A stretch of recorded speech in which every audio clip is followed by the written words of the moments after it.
บุญคือค่าความดีของชีวิตบุญคือจิตน้อมไปในกุศลบุญคือความดีที่มีอยู่ในตัวตนบุญคือผลความดีที่ทำมาบุญคือสะพานผ่านไปให้ ผลผิดบุญคือจิต น้อมไปในกุศลบุญคือความสุขทุกเวลาทุกตัวตนบุญคือผลความดีที่ทำมาขอความสุขความเจริญขอความนอบน้อมแด่พระรัตนตรัยคือพระพุทธพระธรรมพระสงฆ์คุณพระพุทธที่สูงล้ำคุณพระธรรมที่สูงส่งคุณพระสงฆ์ที่สูงเลิศอันก่อเกิดเป็นพระรัตนตรัยขอถวายความเคารพนอบนบครูบาอาจารย์พระเถรานุเถระทุกรูปทุกตนซึ่งมีประเดชพระคุณหลวงพ่อเจ้าคณะจังหวัดเป็นต้นเป็นประธานขอเจริญปอนนักศีลนักบุญศรัทธาญาติโยมทุกท่านทุกคนที่กำลังรับฟังรายการธรรมะเพื่อสืบสานและเพิ่มแรงบันดาลใจจากวัดชัยสถานวันนี้ทางรายการธรรมะเพื่อสืบสานและเพิ่มแรงบันดาลใจจากวัดชัยสถานซึ่งออกอากาศที่สถานีวิทยุวัดฝ่ายหินซึ่งมีท่านอาจารย์พระครูสมุวิสุวัตวรจิตโจเป็นนายสถานีคอยอำนวยความสะดวกกับทางรายการธรรมะเพื่อสืบสานและเพิ่มแรงบันดาลใจจากวัดชัยสถานโดยมีท่านอาจารย์พระครูประภัสชัยคุณเจ้าคณะตำบลจันทบุรีเขต 2เจ้าวาดวัดชัยสถานป่าเศร้าน้อยพร้อมกับผมกับอาตมาภาพพระครูสิริอมราภิรัตน์วัดอมรารามวัดสันอุ้มตำบลเชียงดอยอำเภอดอยสะเก็ดเชียงใหม่ได้เป็นผู้ดำเนินรายการธรรมะเพื่อสืบสานและเพิ่มแรงบันดาลใจคืน 104.5 เมกะเฮิรตซ์วัดฝ่ายหินศรัทธาท่านผู้ฟังสามารถเปิดรับฟังได้ช่วงบ่ายโมงถึง3โมงใช้เวลาฟังเทศอย่างเต็มอิ่ม2ชั่วโมงเต็มๆท่านผู้ฟังทั้งหลายวันนี้ทางรายการก็มาพบปะกับศรัทธาเห็นเช่นเคยนะวันนี้ตรงกับวันพุธที่20 ธันวาคมปลายเดือนแล้วเนาะศรัทธาวันเวลาก็ผ่านไปโวยแบบที่บางครั้งบ่ได้ทั้งตัว บางคนมีงานทำงานเตรียมงานก็บ่ทันเพราะการเวลามันบ่รอไผรถเมล์เรือไฟก็ไปตามเวลาซึ่งเป็นธรรมชาติของการหมุนเวียนของโลกหมุนรอบตัวก็เกิดเมื่อวันเมื่อคืนโลกหมุนรอบอาทิตย์ดวงอาทิตย์ก็เกิดเป็นเดือนเป็นปีซึ่งปีหนึ่งก็รอบหนึ่งนี่ใกล้จะครบรอบของการหมุนของโลกที่จะโคจรรอบดวงอาทิตย์ใช้เวลา365 วันหมุนรอบตัวเก่าหมุนรอบตัวมันเองโลกหมุนรอบตัวมันเองก็เกิดวันกับคืน24 ชั่วโมงก็นับเป็นวันเป็นคืนไปเป็นเวลาไปเวลาตั้งแต่วินาทีเป็นนาทีเป็นชั่วโมงเป็นวันก็เป็นเดือนก็เป็นปีอย่างเป็นต้นซึ่งกำหนดการนับเวลาแบบนั้นวันนี้วันพุธที่20ซึ่งตรงกับขึ้น8 ค่ำเดือน3เดือน3เหนือเดือนอ้ายทางภาคกลางทางภาคอีสานทางภาคใต้พุ่นเปิ้นจะนับช้ากว่าทางเหนือ2 เดือนวันนี้ก็ขึ้น8 ค่ำข้างขึ้นศรัทธาชาวพุทธที่ ได้ไปทำบุญตักบาตรที่วัดก็ไปทำกันในช่วงเจ้าตั้งแต่6 โมงเป็นต้นไปซึ่งเป็นวิถีชีวิตชาวพุทธเมื่อถึงวันพระวันศีลวันพระวันศีลบอกว่าจะเป็น8 ค่ำข้างแรมข้างขึ้นก็ดีศรัทธาชาวพุทธก็จะนึกถึงวัดถึงวาได้นำเข้าป่าอาหารไปทำบุญตักบาตรที่วัดกันหรือบางแห่งก็บอกไปวัดเปิ้นก็อุปถัมภถากด้วยการออกปัจจัยถวายปัจจัยเป็นค่าภัตตาหารเป็นข้าวมื้อเนาะที่ห้องเก็บครัวเรือนละตานตะอินะศรัทธาก็จะอุปถัมภถากพระสงฆ์องค์เนรแต่บางแห่งก็จัดเป็นทำอาหารเป็นหมวดเป็นแต่ละหมวดก็นำภัตตาหารนั้นไปถวายพระเนรซึ่งเวลาแต่ละยุคแต่สมัยก็เริ่มเปลี่ยนแปลงไป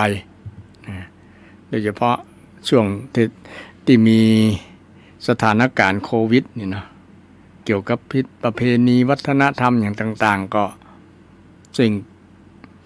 มีการเปลี่ยนแปลงมากเปลี่ยนแปลงหลายอย่างหลายอันนี่เกี่ยวกับเรื่องการเวลากาลสมัยทำให้เกิดการเปลี่ยนแปลงซึ่งมันคล้องจองกับคำสอนของพระพุทธเจ้าว่าการเวลานั้นมันก็ทำให้เกิดการเปลี่ยนแปลงเป็นอนิจจังทุกขังอนัตตาถ้าบ่มีการเวลานั้นมันก็บ่มีการเปลี่ยนแปลงโลกก็หยุดหมุนนะหยุดหมุนแล้วก็บ่เกิดการเปลี่ยนแปลงอย่างสักอย่างนะจักรวาลก็หยุดเคลื่อนไหวอย่างเป็นต้นนะมันก็คือยุติละบ่มีวันเวลาละถ้าโลกหยุดหมุนแล้วแต่ตราบใดที่โลกหยุดหมุนการเวลามันก็ยังทำให้ทุกสิ่งทุกอย่างเปลี่ยนไปตามการเวลาตามการเวลาเพราะว่าจะเป็นอายุของคนเฮาก็เปลี่ยนไปร่างกายจิตใจก็เปลี่ยนไปตามการเวลานี่ก็เป็นธรรมชาติธรรมะที่เกิดขึ้นกับคนเฮาทุกคนทั่วโลกบอกว่าจะอยู่มุมใดของโลกก็แล้วแต่ก็ขึ้นอยู่กับการเวลาเมื่อมีการเวลาก็เปลี่ยนแปลงตามนั้นเปลี่ยนไปเปลี่ยนแปลงเป็นอนิจจังแปลว่าเปลี่ยน คือบนแน่นะบนแน่มันเปลี่ยนทุกขังคือสภาพที่บ่อยู่ในสภาพเดิมทนสภาพเดิมบ่ได้ทุกขังนะและอนัตตาคือเป็นสภาพที่จะบังคับให้มันอยู่นิ่งบ่ได้บ่ให้มันเปลี่ยนบ่ให้มันอยู่กับที่บ่ได้นะเป็นห้องว่าบ่ใช่ตัวที่จะบังคับบ่มีตัวจริงอนัตตาไม่ใช่ตัวจริงอันนี้เป็นธรรมชาติธรรมะคำสอนของพุทธศาสนาวันนี้วันศีลวันพระศรัทธาญาติโยมได้ทำจิตให้บริสุทธิ์ทำจิตให้ใสทำใจให้สะอาดนะซึ่งเป็นวันที่เรียกว่าวันธรรมสวนะวันฟังธรรมที่เรียกว่าวันศีลก็คือวันที่คนเราจะระลึกนึกถึงที่จะสมาทานศีลให้บริสุทธิ์พุทธผ่องให้กายวาจาสะอาดกายวาจาสะอาดในวันศีลวันพระเป็นกรณีพิเศษวันอื่นๆก็รักษาศีลเช่นเดียวกันจากนั้นวันนี้ก็จะได้นำเรื่องศีลต่อจากพุทธิแล้วก็ได้นำเรื่องศีลมาคือก็ศรัทธาท่านผู้ฟังทั้งหลายเรื่องศีลนี้ก็เป็นเรื่องคำสอนเป็นวิถีชีวิตของชาวพุทธเช่นเดียวกันศีลก็อยู่ในมรรคมีองค์8ถ้าสรุปมรรคมี8ข้อแล้วล่ะ ใน8ข้อนั้นก็จะมีศีลอยู่นะศีลสมาธิปัญญาสรุปเหลือ3นะ8ข้อสรุปเป็น3ข้อนะศีลสมาธิปัญญาศีลนี่ก็มีในสัมมากัมมันตะการกระทำชอบสัมมาอาชีวะอาชีพชอบนี่ซึ่งเป็นแล้วก็สัมมาวาจา3ข้อนี้เป็นเรื่องของศีลเป็นเรื่องของศีลในมรรคมีองค์8ซึ่งคนเฮาถ้าบ่ดำเนินตามมรรคมีองค์8ตามวิถีพุทธตามคำสอนที่พระเจ้าได้สอนไว้ในมรรคมีองค์8มันก็จะเกิดปัญหาอย่างที่เฮาได้หันได้ดูได้หู้ได้เห็นจากข่าวจากทางสื่อต่างๆที่เราได้ดูทีวีก็ดีแม้แต่ดูโทรศัพท์มือถือมันก็ยังมีข่าวเกี่ยวกับปัญหาต่างๆที่เกิดจากคนละเมิดศีลเพราะว่าศีลนั้นเป็นวิถีของเฮาของคนทั้งหลายไม่ว่าจะเป็นภัยในสถานะใดก็ตามต้องอยู่ในกรอบของศีลธรรมกรอบของศีลไม่ว่าจะเป็นพระสงฆ์องค์เจ้าก็ต้องอยู่ในกรอบของศีลเป็นศรัทธาญาติโยมบาสุกบาสิกาก็อยู่ในกรอบของศีลถ้าออกนอกกรอบแล้วมันก็จะมีปัญหายังมีปัญหาซึ่งวันนั้นอาตมาก็ดูข่าวซึ่งมีข่าวการที่ละเมิดศีลนั่นแหละร้อยทั้งร้อยแหละที่เกิดปัญหาไม่ว่าจะการคดีฆาตกรรมก็ดีคดีของเมาแล้วขับทำให้เกิดการเสียชีวิตตายหลายลบหลายนะโดยเฉพาะคนที่เป็นโชเฟอร์คนขับรถถ้าได้ดื่มสุราเกินลิมิตที่มันควบคุมบ่ได้บ่อยู่แล้วมันก็สร้างความสูญเสียความเสียหายต่างๆเกิดขึ้นเกิดถึงวันเกิดถึงวันพี่น้องกันสังสรรค์กันกินเหล้าเกินขอบเขตก็ทะเลาะกันฆ่ากันก็เกี่ยวกับเรื่องละเมิดศีลทั้งนั้นละเมิดศีลทั้งนั้นอย่างข่าวตะวาวันก่อนไอคนที่ต้องคดีคนที่ทำผิดหนีมาเชียงใหม่เลยนะที่ฆ่าครูเจี๊ยบฆ่าละอ่อนชื่อว่าหลอดอย่างเงี้ยนะเขามายับได้ที่ดอยปุยดอยอย่างนี้นี่ก็เกี่ยวกับการละเมิดศีลการเป็นคนที่ก้าวร้าวโหดเหี้ยมใจอำมหิตบอกเกรงกลัวต่อบาปกรรม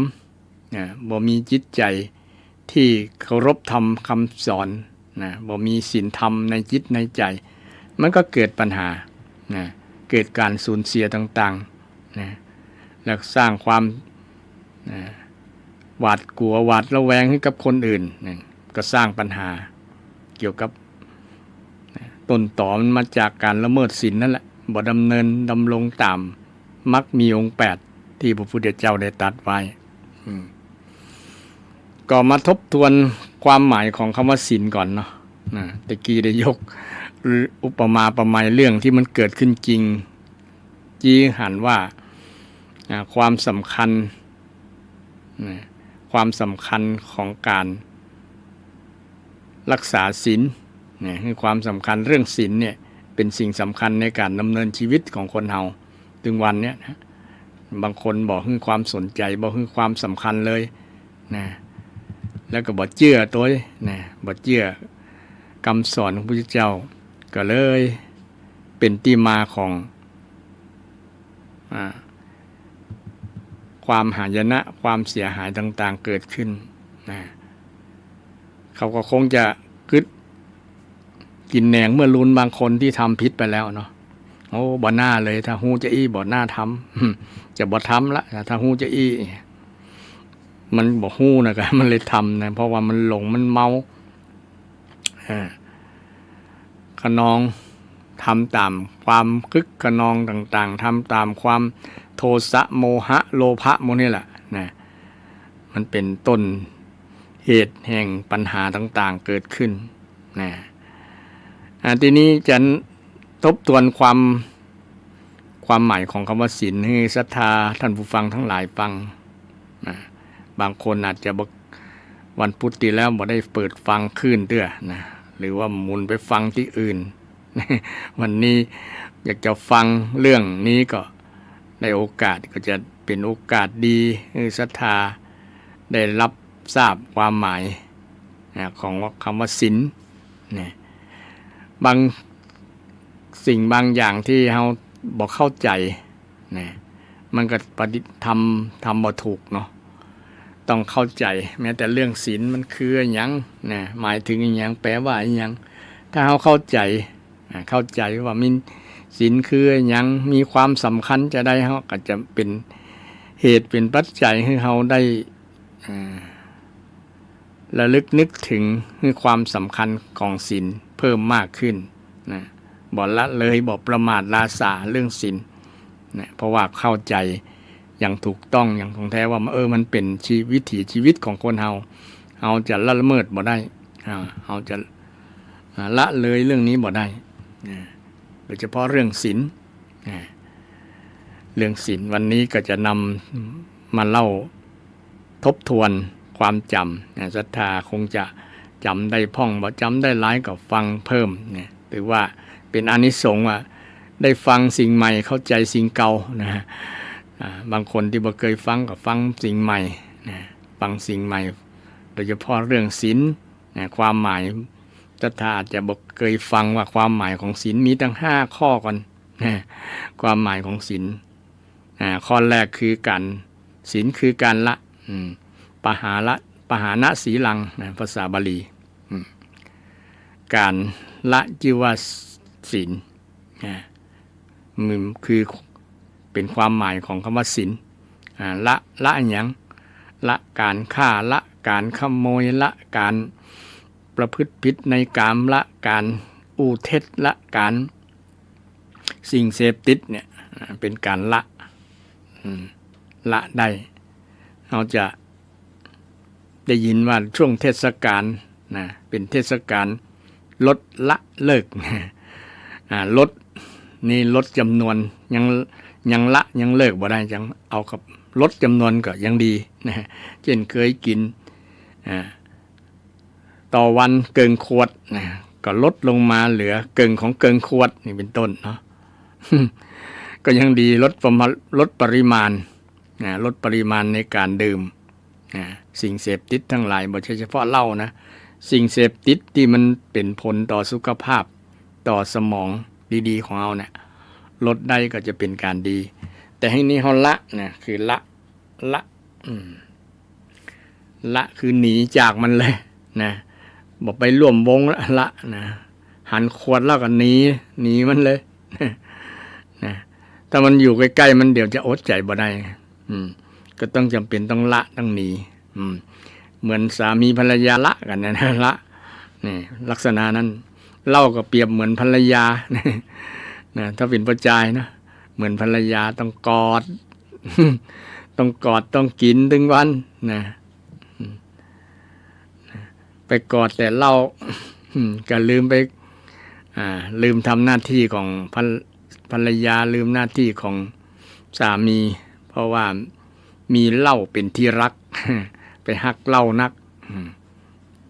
ฮักเหล้านักทีนี้เราต้องตัดใจละมันนะถึงจะฮักบอกใดเพราะว่ามันบ่ฮักเขาเนาะเหล้านี่บ่ฮักเขามีแต่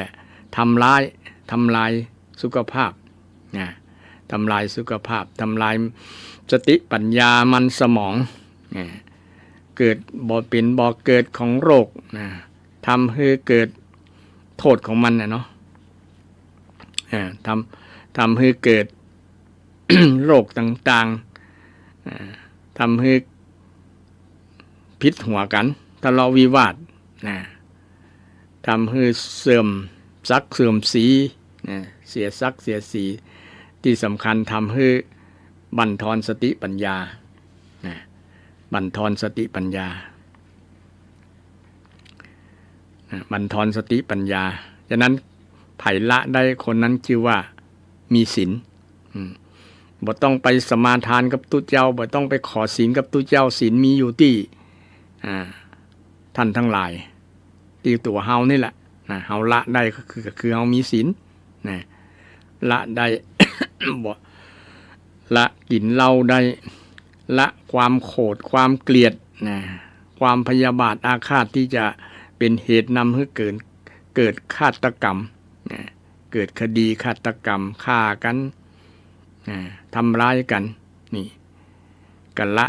ในส่วนที่มันเป็นบาปทั้งหลายการละได้เนี่ยชื่อว่าศีลละเฮาสมาธิเฮาตั้งใจละนะ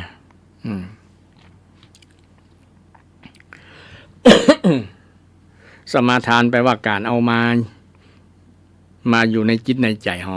นะสมาทานเนี่ยนะตั้งใจจะละจะเลิกจะละจะเลิกอันนี้ความหมายของศีลคือการละการฆ่าละความโหดเหี้ยมละการมือไวละการใจเร็วโหดร้ายใจเร็วโหดร้ายมือไวใจเร็วพูดปดหมดสติละสิ่งเหล่านี้ก็จะทำให้ชีวิตของเรามีศีลแล้วละได้แล้วมีอานิสงส์มีประโยชน์อย่างก็จะได้นำมาเล่าให้มาบรรยายให้ศรัทธาท่านผู้ฟังทั้งหลายฟังในช่วงต่อไปแต่วันนี้มาทบทวนเรื่องความหมายของกันว่าการละคือศีลศีลคือการละจำง่ายๆถ้ามีลูกหลานถามศรัทธาที่ฟังเทศน์ฟังธรรมอยู่เนี่ยหรือว่าไผที่ใดที่คนใดคนหนึ่งจะถามว่าศีลคือหยังก็ศีลก็คือการละความหมายคือการละข้อแรกนะมี5ข้อด้วยกันข้อที่2ศีลก็คือการหยังศรัทธาลองตายจำได้ก็ศีลแล้วนำมาให้ศรัทธาท่านผู้ฟังทั้งหลายฟังศีลการคือการเว้นศีลคือการเว้นการละแล้วก็การเว้นเว้นเวรมณีเว้นจากเวรจากกรรมจากการทำเวรทำกรรมเว้นจากบาปเว้นหลีกเว้นมันก็ความหมายใกล้ๆกันกับการละละแล้วก็หลีกเว้นหลีกหนีแล้วก็เว้นเว้นตัดนี้มันเช่นเฮาเตียวไปแล้วนะมันทางตัดนี้มันเป็นหลุมเป็นโม่งเขาก็เว้นตีหลุมตีโม่งนะหรือว่ามันมีขวากน้ำมันมีเศษแก้วน้ำมันก็เว้นจากที่ต่างที่มันมีเศษแก้วน้ำที่มันจะมาต่ำตีนมาทำให้เกิดอุบัติเหตุเกิดภัยกับร่างกายเกิดความทุกข์กับร่างกายเขาได้เขาก็เว้นตัดทันศีลมันอันการละเมิดการบ่ละเมิดการละเว้นการละเว้นในบาปกรรมคือการฆ่าก็ดีการลักขโมยก็ดีเนี่ยเว้นจากสิ่งเหล่านี้มันจะเป็นประโยชน์กับชีวิตเป็นประโยชน์กับชีวิตของเราเองและก็ครอบครัวของเราและก็สังคมโดยมันมีอานิสงส์การละการเว้นเนาะข้อแรกคือการละข้อที่2คือการเว้นเว้นเป็นความหมายของคำว่าศีลศีลคืออย่างก็คือการละก็คือการเว้นคือการเว้นข้อที่3ศีลคือการสำรวมสังวรสีลังสังวรสีลังการละการละเป็นการระวังระมัดระวังคือการสำรวมสังวโรแปลว่าการสำรวมระมัดระวังก็คือมีสตินั่นแหละ มีสติระมัดระวังคือใช้สติไปโดยเจริญสติไปโดยสติก็เป็นหนึ่งในมรรคมีองค์8นะ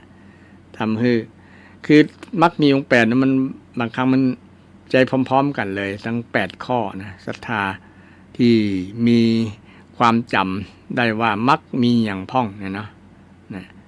มีสมาธิมีสติเนี่ยมีคือได้สรุปว่า8ข้อของมรรคเนี่ยมีสรุปแล้วมี3ข้อคือศีลสมาธิปัญญาศีลข้อที่1ศีลข้อ2สมาธิข้อ3ปัญญามาสรุปมา3ข้อได้3ข้อสรุปแล้วได้3ข้อ8ข้อนะ8ข้อใน8ข้อเหลือ3ข้อแต่วันนี้เรื่องศีล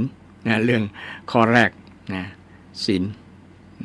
ศีลกำลังอธิบายความหมายของคำว่าศีลถ้ารู้ความหมายรู้ความหมายแล้วก็เข้าใจเรื่องความสำคัญเข้าใจเรื่องศีลเรื่องข้อสำคัญเรื่องประโยชน์เรื่องโทษที่การละเมิดศีลเราก็จะได้ส่งเสริมตัวเราให้มีศีลช่วยกันรักษาศีลช่วยกันรักษาศีลฉะนั้นศีลความหมายข้อที่3คือการระมัดระวังการระมัดระวังเรื่องการฆ่าก็ดีการลักขโมยก็ดีเรื่องครอบครัวเรื่องครอบครัวก็ดีซึ่งเป็นการระมัดระวังที่ชื่อว่าศีลระมัดระวังเรื่องการสิ่งเสพติดเรื่องของมึนเมาหมดเนี่ยเป็นเรื่องของความหมายของศีลเป็นว่าเวระสีลังเวรมณีสีลังการระวังการระมัดระวังการสังวรสังวรชื่อว่าศีลชื่อว่าศีลซึ่งเป็นความหมายข้อที่3ข้อที่4เจตนาสีลังเจตนาคือเจตนานี้เป็นเจตสิกนั่นเองการมีความจงใจที่จะงดเว้นจงใจเจตจำนงจงใจที่จะงดเว้นการฆ่าเจตนาที่จะไม่ฆ่าเจตนาที่จะไม่ลักเจตนาที่จะไม่ประพฤติผิดในกามเจตนาที่ไม่พูดเท็จเจตนาที่จะไม่เสพสิ่งเสพติดความหมายของศีลคือการที่มีเจตนามีความจงใจที่จะงดเว้นก็ดีละก็ดีบ่ละเมิดก็ดีและความหมายสุดท้ายคือการบ่ก้าวล่วงคือศีลการไม่ก้าวล่วงคือศีลเปิ้นภาษาบาลีเปิ้นว่าอวีติกัมมะสีลังอวีติกัมมะสีลังอวีติกัมมะสีลังภาษาบาลีอันนี้ก็ฮู้ไว้ใช่ว่าบ่ได้นะศรัทธาบ่ต้องไปซีเรียสเรื่อง เรื่องภาษาบาลีนะเรื่องภาษาบาลีแต่ความภาษาไทยก็คือการไม่ก้าวล่วงการบ่ก้าวล่วงซึ่งเป็นทั้งความหมาย5ข้อเนี่ยมันใกล้เคียงกันซึ่งในอัตถกถาจารย์ดีกาทั้งหลายก็ได้อธิบายเพิ่มเติมเพื่อให้เข้าใจขยายความเกี่ยวกับเรื่องศีลเรื่องศีลให้ศรัทธาท่านผู้ฟังทั้งหลายได้ฟังกันทั้งความหมายทั้ง5ข้อเนี่ยเป็นความหมายของคำว่าศีลคือศีลไม่ว่าจะเป็นการละคือศีลการงดเว้นคือศีลการ สำรวมคือศีลการ เจตนาที่งดเว้นก็ดีกันเจตนาที่ละก็ดีเหล่านี้คือศีลแล้วก็การบ่ละก้าวล่วงการบ่ก้าวล่วงนี่ทั้ง5ข้อ5ความหมายเนี่ยเป็นความหมายของศีลท่านผู้ฟังก็ฟังไว้เนาะฟังไว้บางคนว่าศีลคืออย่างก็ศีลคือคำสอนของพุทธเจ้าศีลข้องดเว้นเนี่ยนะมันก็ถูกไกลๆเนาะแต่จะถูกเต็ม100%เลยก็คือทั้งความหมายทั้ง5ข้อเนี่ยความหมายทั้ง5ข้อและศีลศีลแปลว่าอย่างแปลว่าปกติแปลว่ากับความหมายต่างกันเนอะท่านตาผู้ฟังแต่ก็จะใกล้เคียงกันเพราะว่ามันแปลมาจากรากศัพท์ปกติศีละแปลว่าปกติปกติคือความสภาพที่ทรงไว้ตามเช่นเคยบ่เปลี่ยนแปลงเช่นความเป็นมนุษย์ของคนเรานี่ปกติจะบ่ฆ่ากันปกติจะบ่ลักของไผทำมาหากินโดยสัมมาชีพนี่ปกติมนุษย์เขานี้จะบ่ไปละเมิดเรื่องครอบครัวคนอื่นลูกเมียคนอื่นนี่เป็นปกติของคนปกติจะบ่จุกันจะบ่หลอกลวงกันปกติของความเป็นมนุษย์นะคนที่มีศีลชื่อว่ามนุษย์มีใจสูงเนาะแต่ถ้าคนนี่ยุ่งนะคำว่าคนยุ่งนะแต่ถ้าว่าเป็นมนุษย์มนุษย์มีใจสูงแต่ต้องมีศีลธรรมชาติของคนที่มีใจสูงเนี่ยจะบ่ฆ่าจะบ่ลักจะบ่ประพฤติผิดในกามจะบ่จุไผจะบ่เสพสิ่งเสพติดจะบ่กินเหล้าเมายาเนี่ยประมาณนั้นคนที่เป็นมนุษย์นะถ้าเป็นคนนี่ก็ธรรมดา คนที่เป็นมนุษย์คนเฮาเนี่ยคือมนุษย์เนี่ยแปลว่าผู้มีใจสูงใจสูงที่รักษาปกติภาพของตัวเก่าอันนี้ที่แปลว่าปกติก็คือปกติของความดีของความเป็นมนุษย์ของความเป็นมนุษย์ปกติจะบอกฆ่าบอกลักบอกขโมยบอกพิษลูกเมียคนอื่นปกติจะบอกจุไผหลอกลวงไผปกติของมนุษย์จะบอกเสพสิ่งเสพติด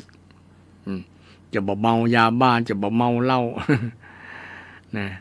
ถึงวันนี้มันมีคนเสียเพราะเหล้านักอย่างคุณโยมสมรักคำสิงเสียย้อนเหล้ากินเหล้าแล้วก็เข้านาลีแล้วก็เนี่ยไปทำให้มินเมต่อการผิดกฎหมายเพราะว่าเหล้ามันเข้าปากแล้วมันก็ยับยั้งการคิดกันพินิจพิจารณาจะคิดรอบคอบนี้มันขาดในส่วนนี้มันก็ทำให้ผิดพลาดไปฉะนั้นเมื่อการละเมิดการผิดปกติมันก็เลยทำให้เกิดความเดือดร้อนเกิดความเดือดร้อนอันนี้เป็นความหมายหรือเป็นความเป็นคำแปลของคำว่าศีลศีลแปลว่าเย็นเย็นศีลแปลว่าเย็นในที่นี้เย็นมันสบายใจเย็นใจเนาะสบายกายด้วยเย็นกายเย็นใจมันอยู่ม่วนบ่มีปัญหาที่แปลว่าเย็นคนอยู่ตัวก็เย็นใจบ่ฮ้อนใจบ่เดือดร้อนเพราะคนมีศีลศีลจึงว่าแปลว่าเย็นสังคมร่มเย็นเป็นสุขสังคมร่มเย็นเป็นสุขเพราะมีศีลธรรม คนทั้งหลายบ่ละเมิดศีลรักษาศีลกันดีถือว่าบ้านเมืองร่มเย็นเป็นสุขศีลจึงแปลว่าเย็นเย็นมาจากสีตะสีตะละเนี่ยนะสีตะแปลว่าเย็นเย็นเย็นเย็นสบายเย็นสบายบ้านครอบครัวไหนรักษาศีลครอบครัวนั้นก็เย็นสบายเย็นเย็นเนื้อเย็นใจสบายจิตสบายใจสังคมนั้นก็เย็นสบายม่วนจิตม่วนใจเพราะมีศีลศีลแปลว่าเย็นศีลแปลว่าหอมก็ได้หอมศีลแปลว่าหอมหอมทั้งทวนลมและตอบลมปกติกลิ่นมันจะไปตวยลมไปตามลมไปตวยลมลมไปทางใดมันก็ไปทางนั้นได้กลิ่นอย่างอื่นนะกลิ่นธรรมชาติกลิ่นเหม็นก็ตามกลิ่นหอมก็ตามแต่กลิ่นของศีลนะศีลคันโทเนี่ยกลิ่นของศีลเนี่ยมันจะไปทุกทิศทุกที่นะทั้งซ้ายทั้งขวาทั้งหน้าทั้งหลังทั้งบนทั้งล่างทั่วทิศเลยนะทั้ง8ทิศนะหอมไปทั่วแม้แต่สวรรค์ชั้นฟ้าเทวดาก็ยังหอมเคยมีเรื่องพระมหากัสสปะเนี่ยเทวดาหอมกลิ่นศีลของพระมหากัสสปะ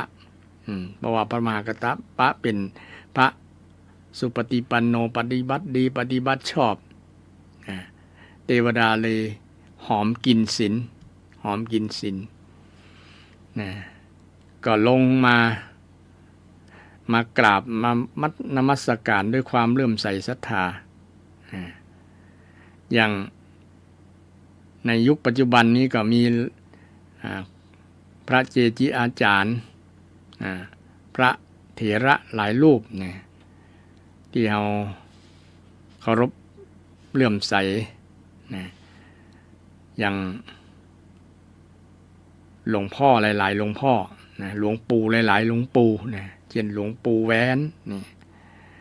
หลวงปู่สิมหลวงปู่อย่างล้านนาเฮาเนี่ยเนาะอย่างหลวงปู่ทองเนี่ยหลวงปู่ทองที่วัดพระธาตุสีจอมทองเนี่ยนะคนต่างประเทศก็มาหาเพราะว่าด้วยกลิ่นหอมคือศีลของท่านครูบาบุญจุ่มครูบานั่นครูบานี่ในภาคเหนือของเฮาก็ดีในภาคอีสานในภาคที่ใดของประเทศก็ดีที่มีครูบาทั้งหลายครูบาต่างท่านก็เป็นตนเมตตาเป็นตนมีศีลเขาหอมศีลหอมไปถึงอีกไกลๆจากต่างประเทศจากคนละขั้วโลกได้ทราบข่าวก็มากราบนมัสการเลื่อมใสศรัทธาในตัวท่านครูบาเหล่านั้นเนี่ยซึ่งเป็นกลิ่นที่มันหอมไปไกลแต่กลิ่นเหม็นกลิ่นอย่างธรรมชาตินี่มันกลิ่นไปบ่ไกลแต่กลิ่นหอมของศีลฉะนั้นศีลจึงชื่อว่าแปลว่าหอมแปลว่าหอมศีลคันโทศีลแปลว่าหอมอยู่ที่ไหนก็หอมสามีมีศีลภรรยาก็หอมภรรยามีศีลสามีก็หอมหอมความดีไม่ใช่หอมกลิ่นกายกลิ่นกายกลิ่นขี้แห้มถึงเหม็นทุกคนเนาะศรัทธาแต่ว่ากลิ่นความดีเนี่ยมันหอมมันหอมมันอยู่ด้วยกันเมินอยากอยู่ใกล้มีความสุขอยู่ใกล้แล้วมีความสุขคน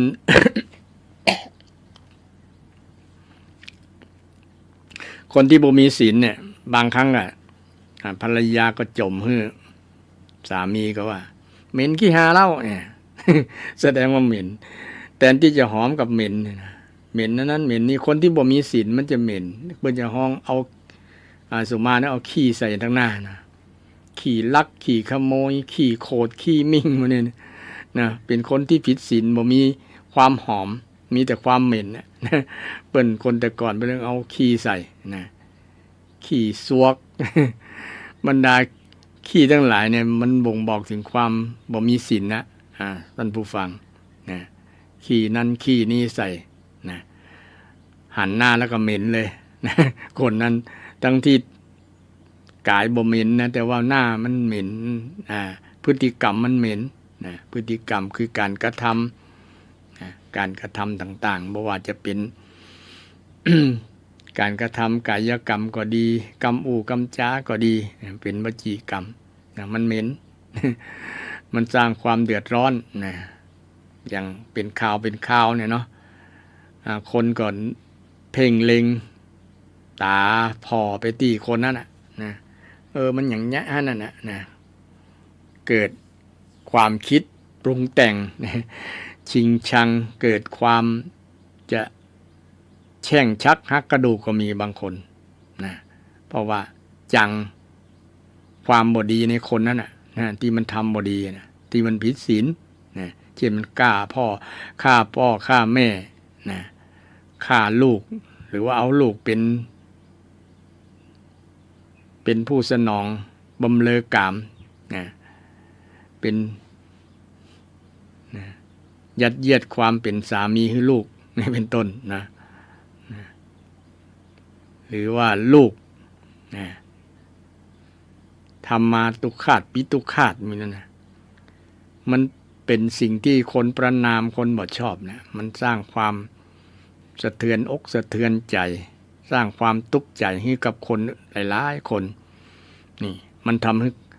คนนั้นเป็นคนเหม็นทันทีเลยนะทั้งที่หน้าตากระจัดดีแต่ว่าพฤติกรรมมันบ่ดีมันละเมิดศีลมันเลยชีวิตมันเลยเหม็นมันไม่บ่หอมนี่กรรมแปลที่ว่าศีลคันโทนะศีลแปลว่าหอมความหอมของศีลนะ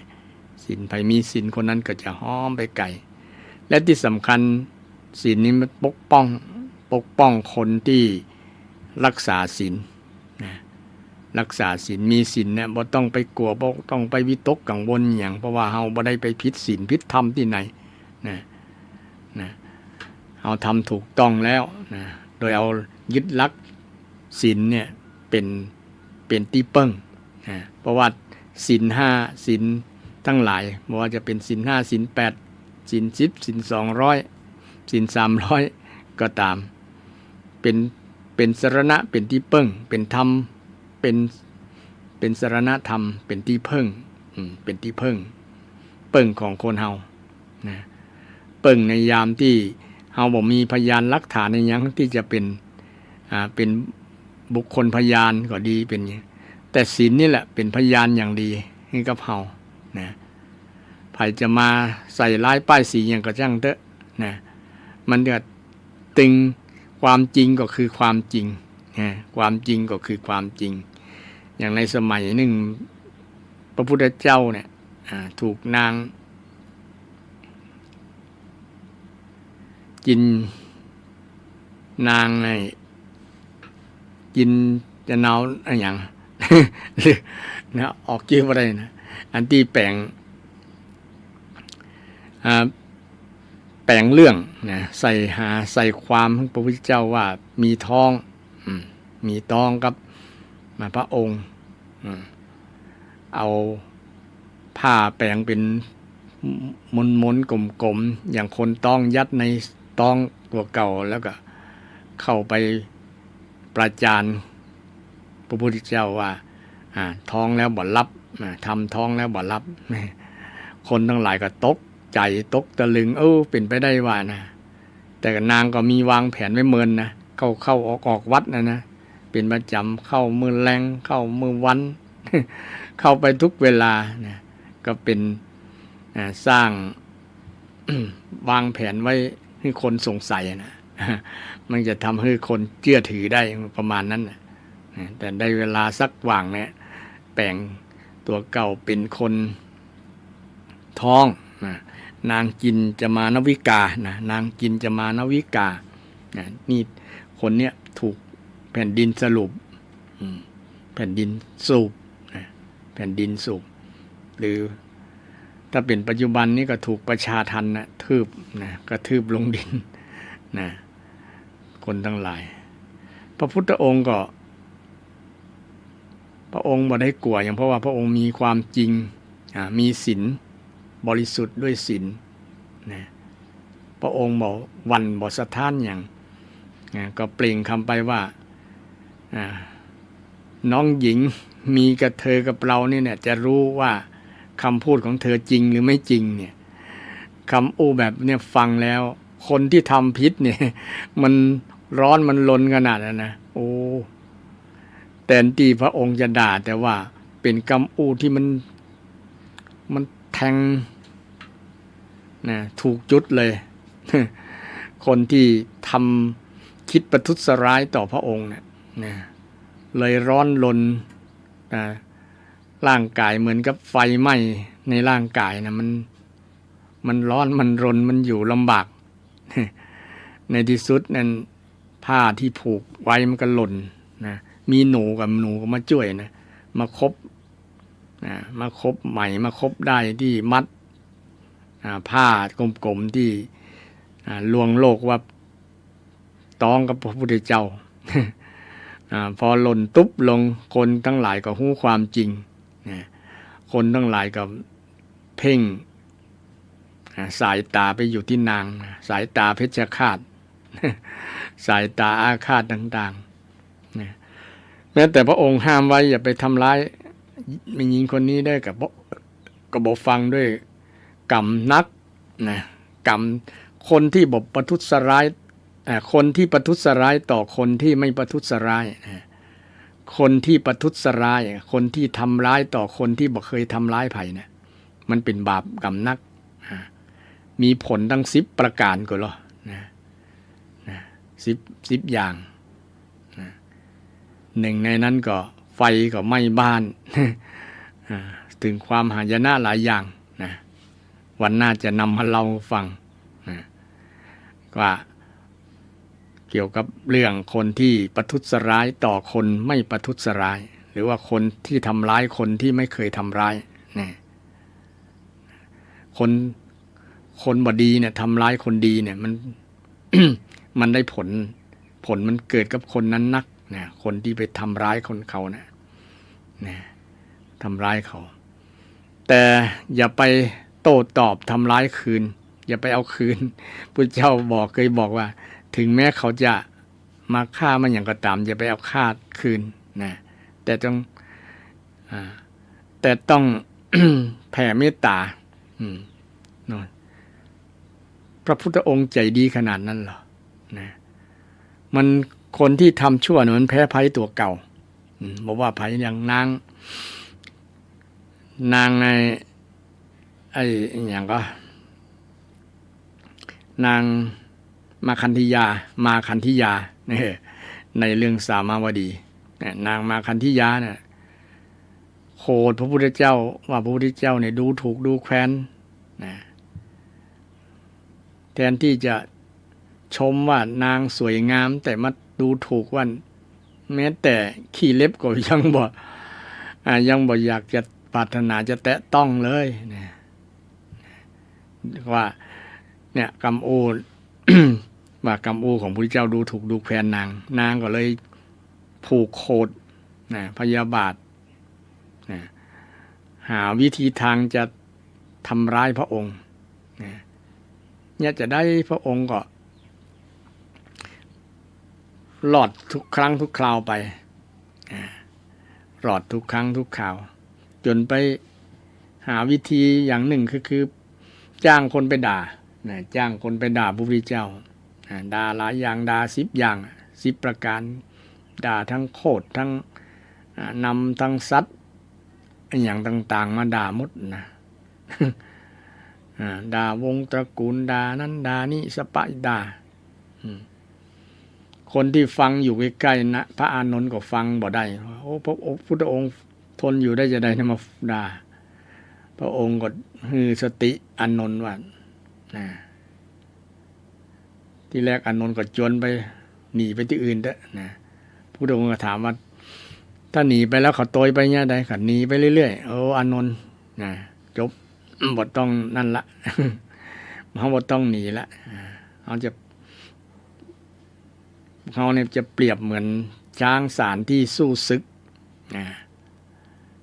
เข้าสู่สงครามเนี่ยบวันแม้ลูกศรนะจะพุ่งมาทางหน้าก็ตามนะลูกศรจะพุ่งหน้าทางหน้าก็ตามเพราะว่าเราบ่ได้ไปพิษอหยังบ่ต้องกลัวคนที่ด่าเฮานะถ้าเฮาบ่รับมานะมันก็ปิกคืนกับนะเหมือนกับถมน้ำลายนะถมขึ้นฟ้าแล้วมันก็ลงมาใส่หน้าคนที่ถมนั่นแหละนะพระองค์ก็บอกว่าคนที่ด่านี่บอกเกิน7 วันมันก็เมื่อยมันก็ยั้งเอง มันก็ยั้งเองนะบ่ต้องไปเนี่ยอย่างมันก็ยั้งเองคำบ่โต้ตอบมันถ้าไปโต้ตอบมันจะได้ใจ แสดงว่าผลมันได้ผลละมันเข้าตางของมัน นะพระพุทธองค์ก็ได้ใช้ระบบความสงบสยบความเคลื่อนไหว สยบ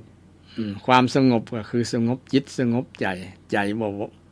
หวาดบ่วันบ่เขวบ่แกว่งไปตามกรรมอูกรรมจ่ากรรมด่านั่นนะเพราะพระองค์บ่ได้คือบ่มีกิเลสแล้วเนาะบ่มีความยึดมั่นถือมั่นว่าเขาด่าเฮานะ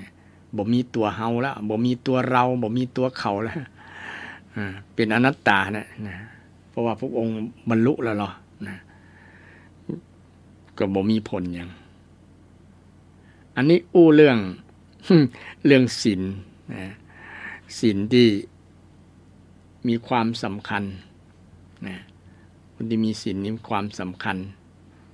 นะเรื่องคำแปลของศีลว่าศีลแปลว่าหอมแปลว่าเย็นนะแปลว่าปกตินี่ให้ท่านผู้ฟังทั้งหลายฟังนะอันนี้ก็ทบทวนในวันพุธที่ผ่านมาไปฟังแล้วก็คงจำได้พ่องเนาะในช่วงที่กำลังอูจาบรรยายเรื่องศีลศรัทธาสงสัยขอได้ก็กินกลางมาได้หรือว่าจากสนทนาเรื่องอื่นก็ยินดีเจริญพรทักทายมาได้053-114-332เป็นการสนทนาธรรมพุทธาวิสัชนาซึ่งก็เป็นมงคลชีวิตเป็นมงคลชีวิตในสนทนาธรรมเพื่อทำความสงสัยให้หายไปนะหรืออย่างน้อยก็คือเป็นการให้กำลังใจนะทั้งผู้จัดว่าศรัทธายังฟังอยู่เด้อยังเป็นกู้อยู่บ่ได้หนีไปไหนนะก็เจริญพรขอบคุณกับศรัทธาที่ตั้งจิตตั้งใจฟังวันนี้อู้เรื่องศีลสืบเนื่องมาจากพุทธที่แล้วซึ่งยังอู้บ่จบเตื้อแล้วก็ได้ทบทวนความหมายแล้วก็ทบทวนคำแปลศีลหมายถึงอะไรยังความหมายคืออะไรยังศีลแปลว่าอันยังก็อู้ให้ศรัทธาฟังเพื่อจะได้ส่งเสริมให้ศรัทธาได้หันความสำคัญของศีลได้นำศีลนี้ไปรักษาไปประพฤติปฏิบัติศีลคือการละศีลคือการเว้นศีลคือการบอกก้าวล่วงศีลคือเจตนาศีลคือการสำรวมการสำรวมระวังทั้ง5ข้อนี้คือความหมายของศีลและศีลแปลว่าปกติศีลแปลว่าเย็นสงบเย็นศีลแปลว่าหอมนี่เป็นคำแปลของคำว่าศีลซึ่งในคำสอนที่พุทธเจ้าได้สอนไว้เนี่ยศีลนี่มีความสำคัญพระองค์ได้ทรงอุปมาประไมยหลายอย่างเช่นศีลเปรียบเหมือนอาภรณ์สีลังอภรนังเศษถังอาภรณ์เครื่องประดับเครื่องประดับเครื่องนุ่งเครื่องห่ม เป็นเสื้อแตนป้านะบ่ล้าสมัยศีลเนี่ยใส่กับยุคไหนไว้ไหนก็ใส่ได้ตลอดนะตั้งแต่ 2,000 กว่าปีมาแล้วก็ยังใส่ศีลชุดเนี้ยศีล5เนี่ยนะบ่ล้าสมัยนะใส่แล้วก็งามตลอดทุกคนบอกว่าจะเป็นวัยใดละอ่อนคนใหญ่ใส่แล้วก็งามนะสตรีบุรุษก็ใส่แล้วก็งามนะอันสตรีไร้ศีลก็สิ้นสวยนะบุรุษด้วยไร้ศีลก็สิ้นสีข้าราชการไม่มีศีลก็สิ้นดีพระเนรศีลไม่มีก็เลวทรามนี่ถ้าขาดศีลแล้วมันจะมีโทษอย่างนั้นฉะนั้นศีลนะจึงเป็นเครื่องอาภรณ์ที่ดีที่ประเสริฐนะเศรษฐังประเสริฐสีลังวิเลปนังเศรษฐังศีลเป็นเครื่องรูปไล้ที่ว่าศีลแปลว่าหอมนั่นนะศีลเป็นเครื่องรูปไล้นะบ่ต้องเอาแป้งบ่ต้องเอาอย่างเครื่องสำอางต่างๆมารูปมาไล้ละนะเอาศีลเนี่ยมารูปไล้แทนนะมาเป็นเครื่องรูปไล้ร่างกายกับวาจาเขาเนี่ยเอามารูปไล้กายวาจาเขามันหอมนะรูปไล้แล้วก็หอมนะถึงว่าศีลแปลว่าหอมนะภายได้เอาศีลมารูปกายรูปวาจาแล้วคนนั้นจะหอมทันทีบุคคลนั้นจะหอมเพราะว่าพุทธองค์ได้ตรัสไว้สีลังวิเลปนังเศรษฐังสีลังอาภรนังเศรษฐังอาภรนังอาภรณ์เครื่องนุ่งเครื่องห่มเสื้อผ้าอาภรณ์เนี่ยนะเป็นเสื้อผ้าอาภรณ์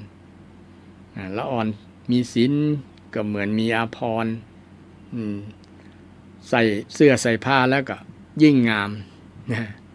มีศีลก็ยิ่งงามขึ้นเพราะว่าคนงามไก่งามเพราะขนคนงามเพราะแต่งต้องเอาศีลไปแต่งเติมตัวแต่งกับกายอย่างเดียวแต่งกับภายนอกอย่างเดียวตั้งในบ่แต่งคือบ่มีศีลนั้นมันก็บ่งามบ่งามบ่มีอาภรณ์ตัวนี้คนที่มีศีลเนี่ยจะงามงามตามวัยงามสมวัยดูแล้วมีบุคลิกหน้าตาบุคลิกที่น่าเลื่อมใสศรัทธาน่าชมน่าดูน่าพอน่ากอยซึ่งเป็นอานิสงส์ของศีล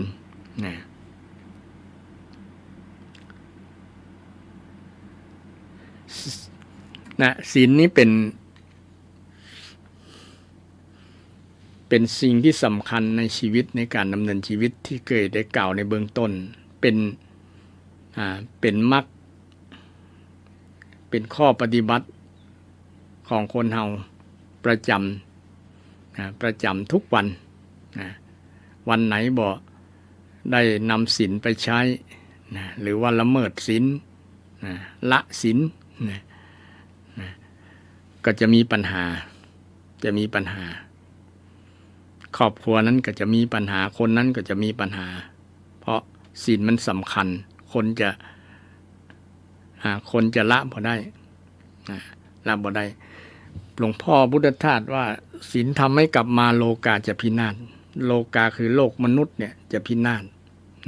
จะเข็นฆ่ากันจะแย่งกันลักขโมยกัน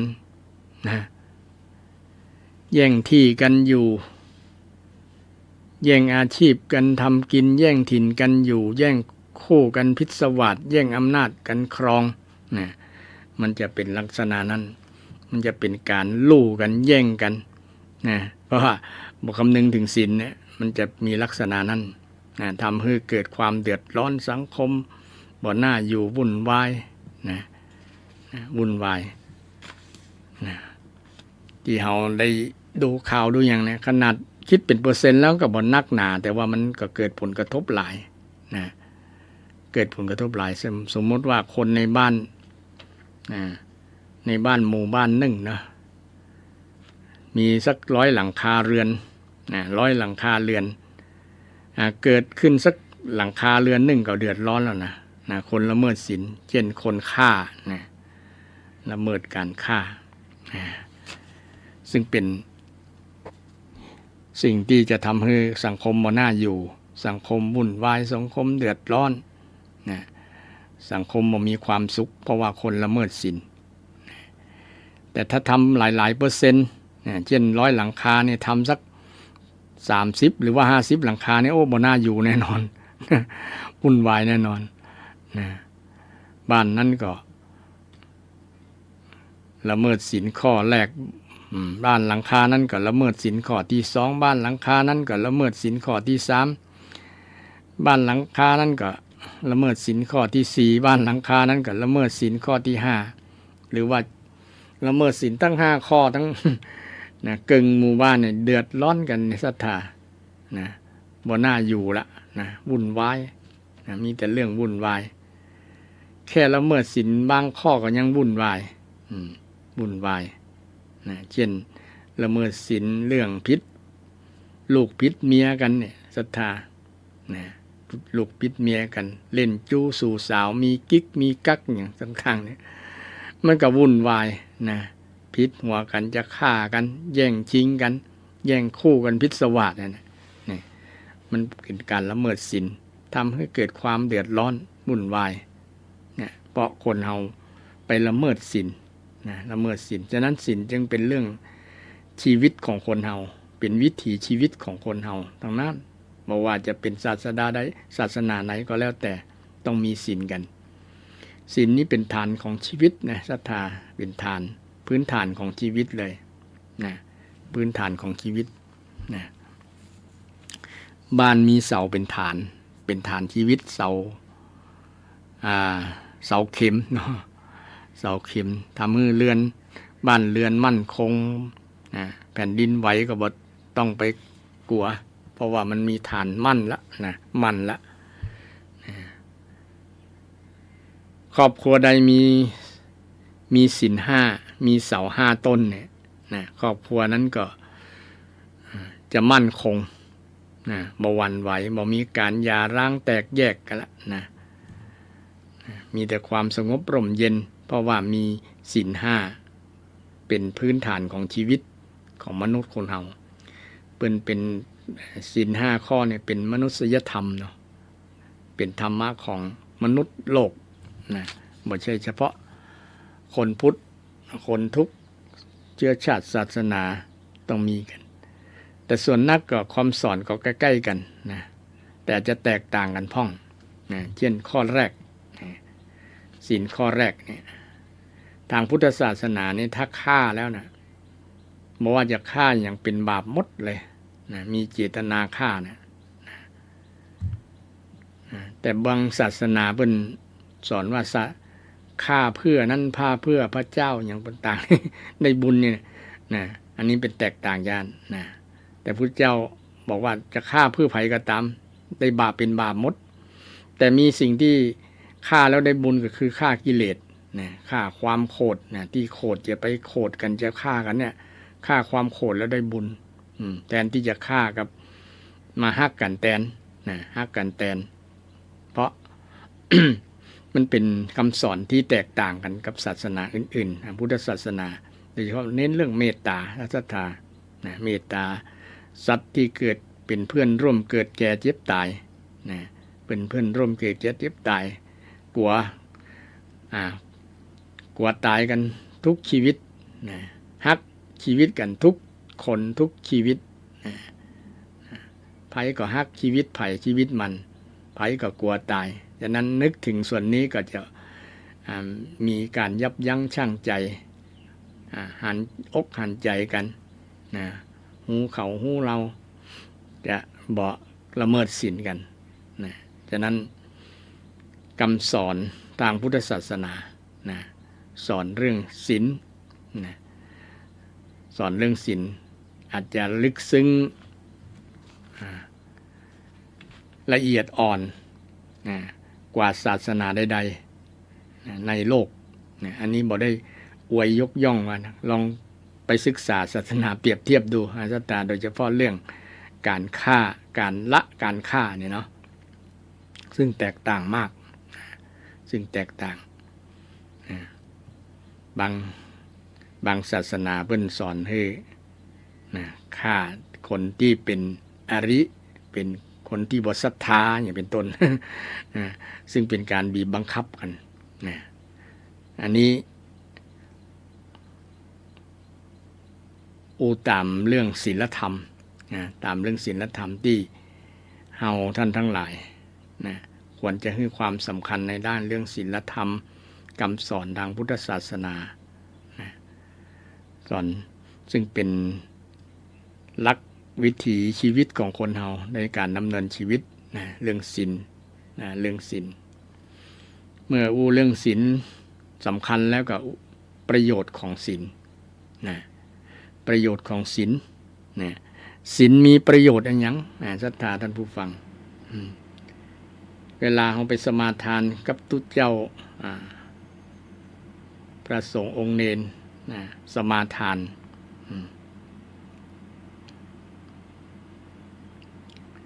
สมาทาน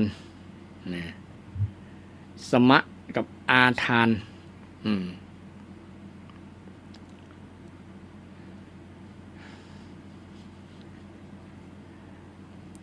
ซึ่งเป็นภาษาบาลีจะแปลให้ท่านผู้ฟังทั้งหลายฟังสมังสมะแปลว่าเสมอบทหน้าสมะกับอาบทหน้าของฐานะแปลว่าให้ถ้าเจอแล้วก็แปลว่าเอาแทนที่จะให้กับเอาคือไปฮับนั่นเองไปฮับเอาไปฮับเอาสม่ำเสมอคือจะมาเอาฮับเอามาประพฤติปฏิบัตินั่นเองคือมีคนเป็นสักขีพยานมีตุลุงเป็นสักขีพยานเป็นว่าสมาทานคือตั้งใจจะรับเอาข้อปฏิบัติทั้ง5ข้อนึงตั้งใจว่าจะบ่ฆ่าตั้งใจว่าจะบ่ลักตั้งใจว่าจะบ่ประพฤติผิดในกามบ่เป็นประพฤติเรื่องผิดผัวเรื่องเมียคบชู้สู่สาวเนี่ยตั้งใจว่าจะบ่จุไผตั้งใจว่าจะบ่เสพสิ่งเสพติดนี่เป็นของสมาทานแต่ที่ไป ไปขอเป็นของไปขอศีลเนี่ยนะไปขอศีลนั่นจริงบ่ใช่ไปขอแล้วนะคือไปให้ตุลุงเป็นสักขีพยานแต่ก่อนคนจำข้อศีลบ่ได้5ข้อมันจำบ่ได้ไงมันหยังพ่องเลยนะก็เลยให้ตุลุงบอกให้ตุเจ้าบอกว่านี่ข้อที่1ปานาติปาตาเวบทโดยเฉพาะเป็นภาษาบาลีมันจำยากกันเลยจำเป็นให้ตุลุงต้องปั่นศีลเนี่ยเป็นว่าปั่นศีลบอกนั่นแหละบอกไม่ใช่ปั่นศีลก็มีอยู่ที่ตัวเฮาแล้วศีลเนี่ยมีอยู่ที่ตัวศรัทธาเองมันมีอยู่ที่นี่บ่ต้องไปขอตุลุงบ่ได้ให้ศีลแต่ว่าบอกข้อที่ปฏิบัติบอกข้อที่ปฏิบัติแต่เราจำว่าตุลุงมาปั่นศีลมาฮื้อศีลจริงศีลมีอยู่ที่เฮาจะมีบ่มีอยู่ที่เฮาอยู่ที่คนปฏิบัตินั่นนะคนที่นำมาตั้งใจมารักษาเป็นว่าสมาทานเนี่ยนะอาทานแปลว่าเอาทานะแปลว่าให้มาตัวหน้ามันเลยกลับความแปลว่าเอาแทนที่จะฮึ่งเอาคือเอาอย่างเอาศีล เอาศีลมารักษาเป็นปกติสม่ำเสมอทั้ง5ข้อเนี่ยมีตุลุงเป็นสักขีพยานมันก็เลยเกิดประเพณีมาสมาทานเบญจศีลก็มายังพันเตติสรเนนะสหปัญจศีลานิยาจามะนี่การรักษาศีลการสมาทานศีลการสมาทานศีลถ้าคนเดียวก็อหังพันเตติสรเนนะสหปัญจศีลานิยาจามิแต่บางทีมีคำว่าวิสุงศรัทธาเขาคงสงสัยนะวิสุง วิสุงมันคืออย่างไรนะวิสุงนี่คือการแยกข้อรักษาคือบทสมาทานรวมบทสมาทานรวมผิดข้อใดข้อหนึ่งก็ยังเหลืออยู่ข้อที่ยังบ่ผิดนั้นแต่ แต่ถ้าเฮาสมาทานแบบรวมเลยบ่มีคำว่าวิสุงก็แสดงว่าเฮามีความมั่นใจอย่างหลายๆที่เพิ่นบอกสมาทานเขาว่าวิสุงลักขณัฏฐายะนะเพื่อรักษานี่แผนกแยกนะวิสุงแปลว่าแยกออกนะแยกส่วนนะแยกเป็นข้อนะแยกเป็นข้อรักษาแยกเป็นข้อวิสุงเนี่ยนะวิเศษแจ้งต่างแยกเป็นข้อนะบ่ได้รวมหมดนะถ้าเฮาบ่มีคำวิสุงเนี่ยเวลาผิดข้อใดข้อหนึ่งมันจะเป็นพ่วงไปต่อยกันหมดนะทั้ง5ข้อเกี่ยนไปมุสาไปจุนะไปจุสมาทานศีลแล้วบ่มีคำวิสุงเนี่ยเนาะไปผิดศีลข้อที่ใดที่1ก็ตามข้อที่4ที่4จุเปิ้นตรงนั้นก็ไปโมดเลย บ่เหลือสักข้อนะผิดข้อใดข้อหนึ่งก็ไปทั้งพวงเลยนะไปทั้งหมดทั้ง5ข้อแต่ถ้าคำสมาทานคำว่าวิสุงเนี่ยผิดข้อใดข้อหนึ่งมันก็จะเหลือเห็นข้อที่บ่ได้ผิดนี่เช่นไปฆ่าสัตว์ก็ยังเหลืออยู่4ข้อนะแต่ถ้าไปลักก็ยังเหลืออยู่3ข้อแต่ไปจุมันก็เหลืออยู่2ข้อนะไปกินเหล้าก็เหลืออยู่ข้อ นะวันหนึ่งเหลืออยู่ข้อก็ยังดีนะแต่บ่ได้สักข้อเลยเนี่ยก็ควรพิจารณาตัวเก่านะบ่ได้พิสักข้อเลยบ่ได้ศีลสักข้อเลยเนาะอย่างพระเดชพระคุณหลวงพ่ออดีตผู้ปฏิบัติหน้าที่แทนพระสังฆราชวัดปากน้ำสมเด็จพระรัชมังคลาจารย์หลวงพ่อว่าถ้าไม่ได้สักข้อเลยก็ไปตายซะ ก็ได้สักข้อเนี่ยเหลือสักข้อก็มีกำนันมาถามหลวงพ่อไอ้ข้ออื่นนะพอได้แต่ข้อที่5เนี่ยมันทำยากจริงๆเนี่ยสุราเนี่ยไปงานไปอะไรก็ต้องดื่มหลวงพ่อก็ว่าถ้าเลิกไม่ได้ก็กินต่อกำนันก็ชอบใหญ่ก็เหลืออยู่4ข้อวิสุงนะผิดข้อ5ก็เหลืออยู่ข้อ1ข้อ2ข้อ3ข้อ4นี่การตีสมาทานวิสุงนี่บางผู้บางท่านอาจบ่เข้าใจโดยเฉพาะบ่ได้แปลบาลีบ่ได้เรียนบาลีมาก็แปลบ่ออกบ่ฮู้เนาะเป็นได้ถึงมีคำว่าวิสุงตัวบางที่ก็บอกมีคำว่าวิสุงมันหมายความว่าจะได้เนี่ยอันนี้ก็อธิบายศรัทธาท่านผู้ฟังทั้งหลายฟังถ้ามีคำว่าวิสุงก็คือสมาทานแยกคือตั้งใจจะรักษาเป็นข้อไปนะแยกออกนะถ้าบ่มีวิสุงนะก็คือสมาทานรวมนะรวมทั้ง5ข้อกำเดียวเป็นอันกำเดียวเป็นมัดเดียวไปเลยมัดเดียวกันนะแต่วิสุงนี่แยกเป็นมัดเป็น5มัดนะ5ข้อนี่ข้อไหนมันเสียมันเน่าก็ขว้าง อันนี้ที่บ่มีวิสุงเนี่ยเน่าข้อไหนก็ถือว่าเน่าหมดเลยนะท่านนะเน่าส่วนใดนะอันนี้ผู้ศรัทธาท่านผู้ฟังทั้งหลายฟังเกี่ยวกับเรื่องการสมาทานศีลเนาะสมาทานศีลคือการที่จะเอาข้อวัดปฏิบัตินะที่จะละที่จะเว้นจากการฆ่าการลักการประพฤติผิดในกามการอูดปดมดเท็จนะการจุกันนะการสิ่งเสพติดก็มาใช้ประพฤติปฏิบัติในการดำเนินชีวิตวันนี้เรารักษาศีลหรือยังนี่ตามตัวเก่าเนาะบ่ต้องมาสมาทานที่ตุเจ้าก็ได้ที่มาสมาทานมาขอศีลที่ตุเจ้าก็เพื่อว่าเป็นสักขีพยานเนี่ยพอหันตุลุงก็จะได้ระลึกได้โอ้เฮาไป สัญญากับตุลุงว่าจะรักษาศีล5รอดเนี่ยจะได้มีความละอายพ่องนะเพราะว่าตุลุงก็เป็น ผู้ที่เคารพนับถือหลายๆท่านหลายๆคนนี่ศรัทธาเป็นที่ศรัทธาต่อหลายๆท่านหลายคนเป็นบุคคลที่สำคัญที่จะ รับประกันที่เป็นพยานให้กับคนที่สมาทานไว้แต่บางคนไปสมาทานแล้วมันลงจากวิหารลงจากไปบ้านแล้วก็นะเอาละนะ นะผิดศีลแต่ก็ยังดีเนาะได้ศึกษานะมันเหลืออยู่สัก3-4 ข้อนะหรือว่า2 ข้อก็ยังดีนะดีกว่าบ่มีเลยนะดีกว่าบ่มีเลยอันนี้เป็นการที่เราที่จะรักษาสิทธิ์เราบ่ต้องมาที่วัดก็ได้นะสมาทานสมาทาน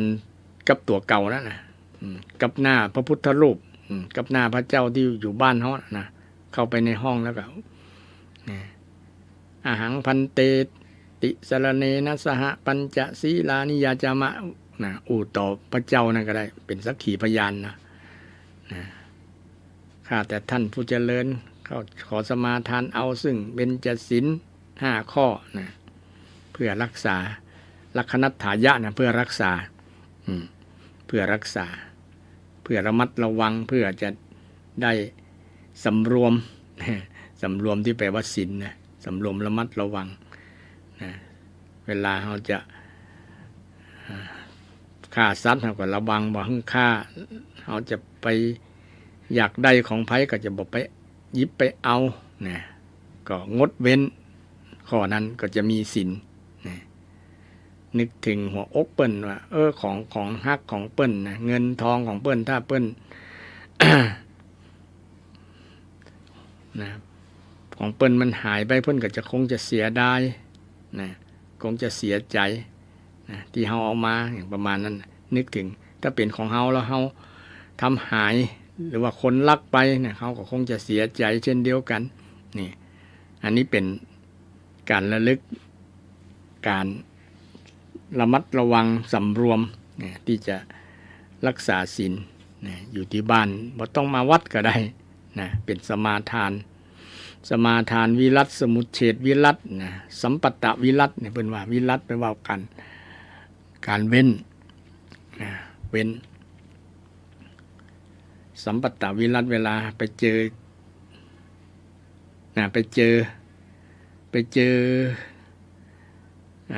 อสภาพที่มันจะละเมิดศีลสถานการณ์ที่จะมาละเมิดศีลเช่นเตียวไปหันงูอย่างเนาะหันอย่างขวางถนนมันเลื้อยข้ามถนนเนี่ยบางคน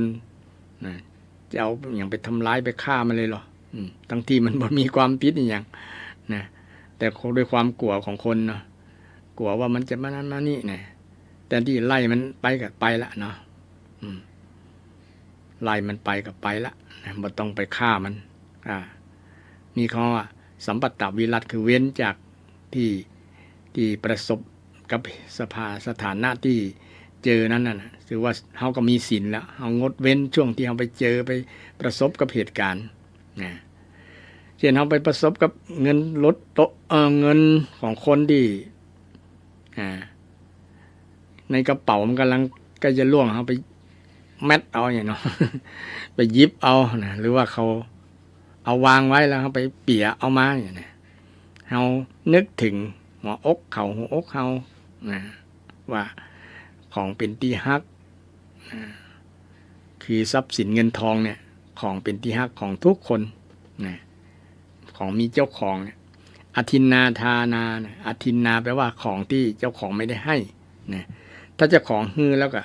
ได้เท่าใดก็ได้หมดนะศีลข้อที่2นี่เป็นตัวตัดสินว่าจะเป็นความโลภหรือความโลภนั่นแหละนะคนที่โลภนะอยากได้ของคนอื่นเนี่ยเป็นความโลภ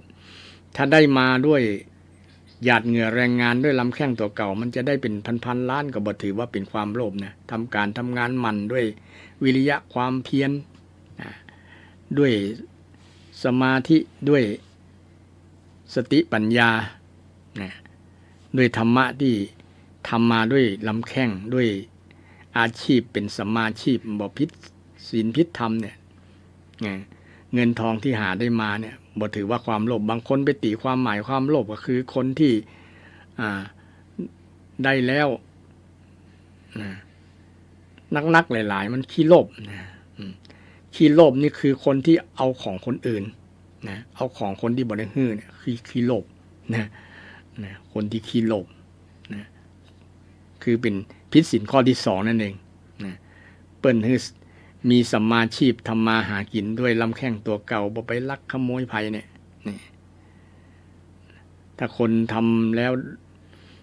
มีฐานะมีเงินมีทองนักหลายนะคนที่ทำมาด้วยหยาดเหงื่อแรงงานตัวเก่าถ้าเปิ้นเป็นเศรษฐีเปิ้นก็มีหัวใจในการบริจาคในการเอื้อเฟื้อเผื่อแผ่แบ่งปันเนี่ยมันก็เป็นน้ำใจของคนที่ฮ้องว่าเศรษฐีนะเศรษฐีนี่แต่คนที่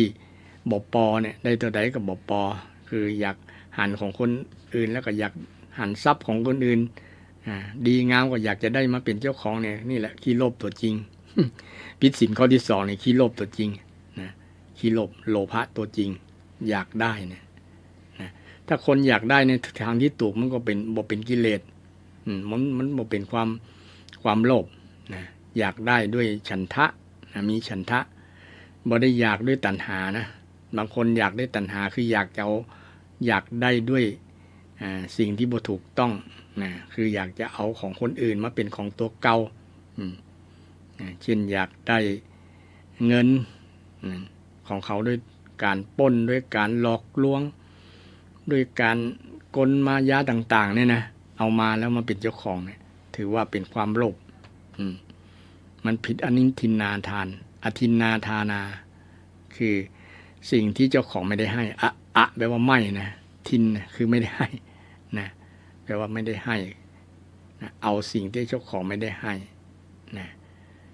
สิ่งทุกอย่างมีเจ้าของทรัพย์สินเงินทองต่างๆถ้าเขาขออนุญาตก็โอเคไม่ผิดศีลได้มาแล้วได้ไม่ผิดศีลบางอย่างอาจจะฮื้อด้วยเสน่หาก็ตามฮื้อด้วยแลกด้วยการทำงานอันนี้บ่เป็นการผิดศีลบ่เป็นการโลภบ่เป็นการโลภ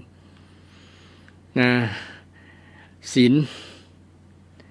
ลมีอานิสงส์ตะกี้ว่าสมาทานเนาะสมาทาน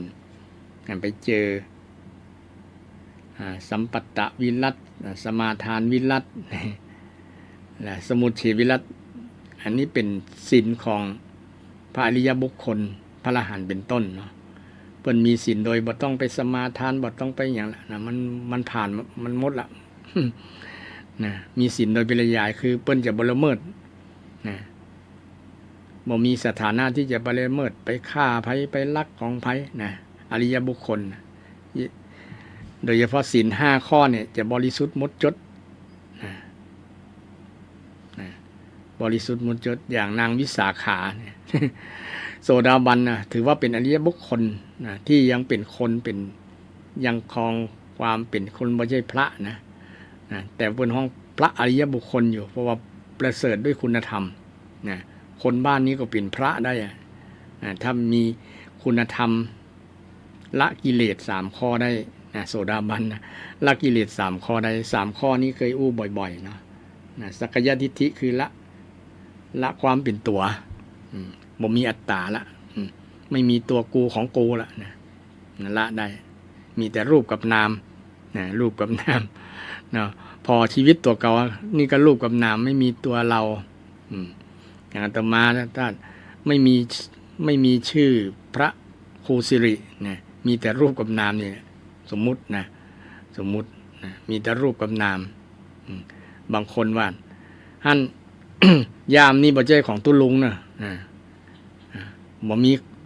ของไผมันบ่ใช่กะนะเคยมีเรื่องทดสอบว่าคำว่า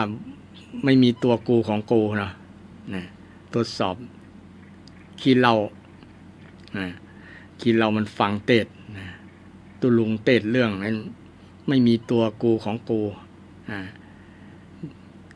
ไม่มีตัวกูของกูอันนั้นก็ไม่ใช่ของกูอันนั้นก็ไม่ใช่ของกูนะอันนักกินเหล้ากำเลื่อยมานะ กำเลื่อยมาจะมาเลื่อยขาตุลุงถามว่าตุลุงนี่ขา อันนี้เป็นขาภัยนะ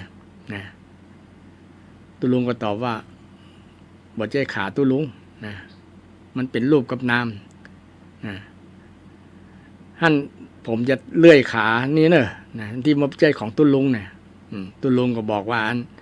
ระวังมันขามันจะดีดนะเพราะว่ามันเป็นอนัตตามันบังคับบ่ได้นะขามันจะดีดปากคน ตุลุงไหวพริบดีนะขามันบังคับบ่ได้นะบังคับบ่คือดีดเนี่ย นะระวังมันเด้อนะเพราะว่ามันเป็นอนัตตานะมันบังคับบ่ได้เราจะบังคับบ่คือมันดีดบ่ได้นะ ขโมยก็เลยกลัวขานั้นดีดนะปลายเท้าดีดปากก็เลยวางทันที อันนี้เป็นเรื่องอุปมาประไมยว่าทุกสิ่งทุกอย่างนั้นมันบ่มีของเราจริงๆมีเพียงชั่วคราวแต่อันชั่วขณะแต่อันนะมีเฉพาะชั่วขณะนะมันเกิดดับเนี่ยมันเป็นอนัตตานี่เป็นอนัตตานี่เรื่อง มาถึงเรื่องอนัตตาแล้วนะเรื่องอนัตตาเรื่องไอ้สักยทิฏฐิว่าความเป็นพระอริยบุคคลสักยทิฏฐิละกิเลสชื่อว่าสักยทิฏฐินะสักกยะนะแปลว่าความเห็นว่าเป็นตัวเป็นตนเป็นตัวกูของกูสักกะนั่นนะตัวเองเนี่ยนะ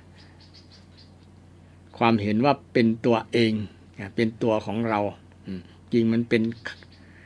ธาตุสี่ขันธ์ห้าที่มาประชุมกันตัวจริงๆตัวจริงๆมันหาไม่เจอตัวจริงๆมันเพียงเป็นธรรมชาติที่ปรุงแต่งกันเกิดขึ้นธรรมชาติที่ปรุงแต่งเกิดขึ้นแล้วคนเรามายึดในขันธ์ห้ามายึดอุปทานในขันธ์ห้าในขันธ์ห้าเนี่ยในกายในใจเนี่ยในกายว่ากายเฮาแขนเฮาตาเฮาหูเฮา ปากเฮามือเฮายึดในเวทนาความรู้สึกเขามาบ่ถูกบ่ต้องบ่ดีกับโคตรมันว่าคือเฮาได้ยินได้ดูได้ฟังได้ลิ้มรสได้สัมผัสอย่างก็ตามมากระทบเกิดขึ้นก็แสดงความเป็นตัวเราตัวเรามันมาสร้างความเดือดร้อนให้เฮาไว้ลักษณะเป็นจะอีมันเป็นลักษณะที่ห้องว่าประสาปราเพิ่นห้องว่าสักยทิฏฐิมีตัวกูอันจริงก็มันมีความรู้สึกกันทุกคนนั่นแหละทุกนามมันมีอวิชชาตั้งแต่เกิดแล้วนะอวิชชาปัจจยาสังขารปัจจยานะในปัจจัยการนะท่านผู้ฟังทั้งหลายอันนี้เป็นธรรมะละเอียดลึกซึ้งเนาะต้องสั่งสมบารมีของไผ่ของมันถึงจะเข้าใจจริงๆนะถึงจะเข้าใจถึงจะละได้นะละความเป็นตัวเป็นตนนะแม้แต่หลายๆอย่างแม้แต่อาตมาคนเองก็ยังมีความรู้สึกอยู่ว่าเป็นตัวอาตมาอยู่นะบางครั้งถ้าบ่มีสติ สติตันเขากำลังด่าลูกกับน้ำเนี่ยกำลังว่าลูกกับน้ำเนี่ยถ้ามันว่าเฮาแล้วเนี่ยนะมันยังมีตัวมีตนอยู่ง่ายอย่างเช่นศรัทธาห้องเนาะท่านพระครูเนี่ยสร้างตัวตนขึ้นมาละนะแต่บ่ห้องพระครูนี่บ่เหลียวมองละนะบ่พอละ เนี่ยบ่พอละเนี่ยเป็นต้นเนาะยกความเป็นตัวเป็นตนยังมีนะแต่ถ้าเรานึกถึงธรรมมันเป็นเพียงสมมุติตั้งชื่อกันบ่ได้นะมันเป็นการซุยกันนะซุยกันให้มีกำลังใจ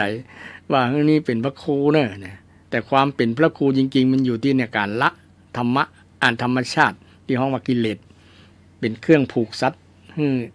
อยู่ในสันดาน อยู่ในใจนะกิเลสที่ฝังอยู่ในจิตในใจของสัตว์ทั้งหลายทั้ง ทั้งหลายที่อยู่ในจิตในใจของคนเราเนี่ยนะเป็นห้องว่าสังโยชน์นะสังโยชน์ไผละสังโยชน์ใดคนนั้นจะเป็นนะปริยบุคคลละสังโยชน์ใดเช่นโสดาบันเนี่ยเป็นอริยบุคคลขั้นแรกนะขั้นที่หนึ่งนะขั้นที่หนึ่งละสังโยชน์ได้3อย่างสักยทิฏฐิวิจิกิจฉาศีลปรามาสนะสักยทิฏฐิเนี่ยที่ว่าเห็นว่ารูปนามหรือว่ากายกับใจเฮามันเป็นตัวเฮาเนี่ยมันเป็นตัวเฮาจริงบ่ใช่ตัวเฮาพุทธเจ้ามองละเอียดถึงขนาดนั้นว่ามันบ่ใช่ตัวเฮาถ้าตัวเฮาจริงมันต้องบังคับได้อย่าแก่เน้ออย่าเจ็บเน้อมันถึงบอกฟังนะแม่นก็ถ้าบอกฟังมันเป็นใจละตัวเฮาจริงๆมันบอกมันบังคับได้นี่บังคับบ่ได้นี่นะผมยังงอกเน้อมันก็ถึงบ่ฟังนะเขี้ยวอย่าร้อนเน้อมันถึงบ่ฟังนะถ้ามันเป็นของเฮาจริงๆมันต้องบอกฟังกันมันก็ตาอย่าฟ้าอย่าฟังเน้อนะต้องตัดแว่นละนะพุทธเจ้าก็ทั้งเหตุผลนะว่าเป็นได้ถึงว่ามันบ่ใช่ตัวตนจริง บ่ใช่ของเฮาถ้าของเฮามันต้องบอกฟังสั่งเจือกันเนาะนะอย่าแกอันนี้อยู่กับเฮามันเหมือนเน้อเนี่ยอยู่กับเฮามันเหมือนอย่าไปไหนเด้อเนี่ยมันถึงบ่ฟังเนี่ยไอ้ที่มันบอกบ่ฟังนี่แหละคืออนัตตามันบ่ได้ตัวจริงเนี่ยบ่ใช่ตัวเฮาจริงมันเป็นตัวธรรมชาตินะเป็นตัวธรรมชาตินะมันดึงบอกฟังมันเป็นไปตามธรรมชาติอนิจจังทุกขังอนัตตานั่นแหละ มันไปตามกฎธรรมชาตินั่นแหละนะบ่มีอย่างฝืนนี่ได้นะบางคนก็อยากจะฝืนนะฝืนธรรมชาตินะบ่อยากแก่นะมีไผพ่องที่ อยากแก่บ่มีไผอยากแก่สักคนแต่มันแก่เพราะว่ามันเป็นอนิจจังทุกขังอนัตตานะรูปกับนามเนี่ยนะขันธ์5เนี่ยนะมันแก่นะผมก็งอกนะฟันก็หล่อนเดี๋ยวนี้มีอย่างสปะอย่างมันเกิดมาเป็นแพ็กเกจเนาะนะความดันเบาหวานสปะโรคนะญาติโยมถ้าเป็นตัวเฮาจริงๆบอกบังคับจริงๆมันอย่าเกิดนะโรคเบาหวานอย่ามานะ อย่าได้มีนะมันตึงบอกฟังนะตึงบอกฟังนะมันอยู่ที่พฤติกรรมของเขาตัวเองนะเพราะว่าเขาไปมีพฤติกรรมในการกินพ่องในอย่างพ่องมันก็เลยโรคมันก็เลยแทรกซ้อนเข้ามานะโดยเฉพาะผู้สูงวัยผู้สูงอายุเนี่ยนะทำให้เกิดธรรมชาติที่เกิดขึ้นความเปลี่ยนแปลงนะศรัทธาท่านผู้ฟังนะมันเป็นธรรมชาติที่เอาสังเกตได้อันนี้อู้เรื่องสังโยชน์ที่คนละได้แล้วเป็นอริยบุคคลคือสักยทิฏฐิเนี่ยไผมีความรู้สึกว่าอ๋อมันบ่ใช่ของจริง มันเป็นนะรูปกับนามเป็นธรรมชาติรูปกับนามที่มีปัจจัยปรุงแต่งทำให้เป็นตัวเป็น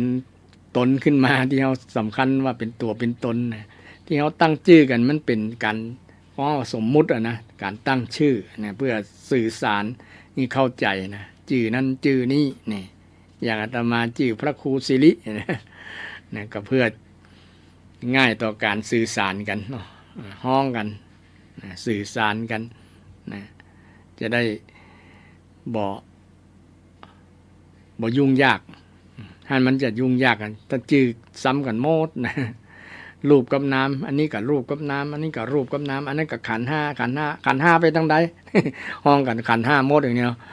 มันก็จะบอกฮู้ว่าแยกแยะได้ว่าคนไหนนะชื่ออะไรอย่าง นะคนนั้นชื่ออย่างที่เพิ่นตั้งชื่อตั้งหยังกันน่ะมันเป็นการนะสมมุติสมมุติชื่อตั้งชื่อเพื่อสื่อสารนะแต่จริงนั้นมันเป็นรูปกับนามด้านนะรูปกับนามเนี่ยความเห็นลักษณะนี้นะหันว่าบ่ใช่ของเฮาบ่มีเฮามีแต่รูปกับนามนี่ความหันมีความรู้สึกหันแบบเนี้ยนะเพื่อน้องว่าละความหันเป็นสักยทิฏฐิได้ ถ้ายังหันว่าเป็นเฮาเป็นเขาอยู่นะ มันก็ยังมีอัตตามีเนี่ยมีตัวมีตนอยู่ในไม่ขันนะในขันห้านะมันก็ยังมีกิเลสเพิ่มขึ้นเรื่อยๆเช่นคนมาว่ามานินทาก็มันว่าเฮาล้อเนี่ยอันจริงบ่มีเฮานะบ่มีเฮามีแต่ขันห้านะถ้ามีความรู้สึกแบบนี้มันความโกรธความเกลียดกันก็จะบ่มีนะมันบ่ได้ด่าเฮาหรอกมันด่าขันห้า มันด่าขันห้านี่มันบ่มีเฮาแล้วมันก็สบายใจไหมก็สัตตาด่าขันห้าแล้วด่ารูปกับน้ำบ่ได้ด่าเฮานะนี่มันก็ยังมีเฮาอยู่แล้วแหละ นะแต่ว่ามันบ่ได้ด่าเช่นเขาด่าพระครูสิริแล้วบ่ได้ด่าพระครูสิริมันด่ารูปกับนามนะด่ารูปกับนามว่ารูปกับนามนินทาพระครูสิรินินทารูปกับนามนะถ้าเอาพระครูสิริมาเป็นนะใส่ใจมันเป็นตัวเป็นตนนะว่านี่คือพระครูสิรินี่เรามาบ่ได้ยกไผ่นะมันจะกระทบกระทั่งคนอื่นนะยกตัวเก่าเนี่ยแหละเป็นอุปมาประไมยให้ศรัทธาได้ฟังกันว่าคนที่มีใจพัฒนาแล้วที่พัฒนาเป็นพระอริยบุคคลถึงแม้จะเป็นฆราวาสก็ตามสามารถเป็นได้อย่างนางวิสาขาที่เก่าเนาะคนว่าก็บ่คนด่าก็บ่เจ็บใจคนถูกด่าก็บ่เจ็บใจคนถูกด่าก็บ่เจ็บใจเพราะมันบ่มีตัวเฮาแล้วในนั้นนะคำด่าเป็นเพียงเสียงเดซิเบลเป็นเพียงอักษรเป็นเพียงสระพยัญชนะตาลเนี่ยถ้าแยกแยะแบบนี้ความเป็นโสดาบันนะมันก็จะเกิดขึ้นในจิตในใจคนนั้นก็จะหันความจริงที่พุทธเจ้าได้แสดงไว้ 2,000 กว่าปีแล้วว่ามันจริงแล้วนะตัวจริงๆไม่มีนะมีแต่ธรรมะนะมีแต่ตัวธรรมะนะตัวของเราของเขาเนี่ยมันไม่มีแต่ตัวธรรมะนะมีแต่ตัวธรรมะธรรมชาติมีแต่ธรรมชาติมันปรุงแต่งขึ้นนะมันปรุงแต่งขึ้นฉะนั้น ภัยที่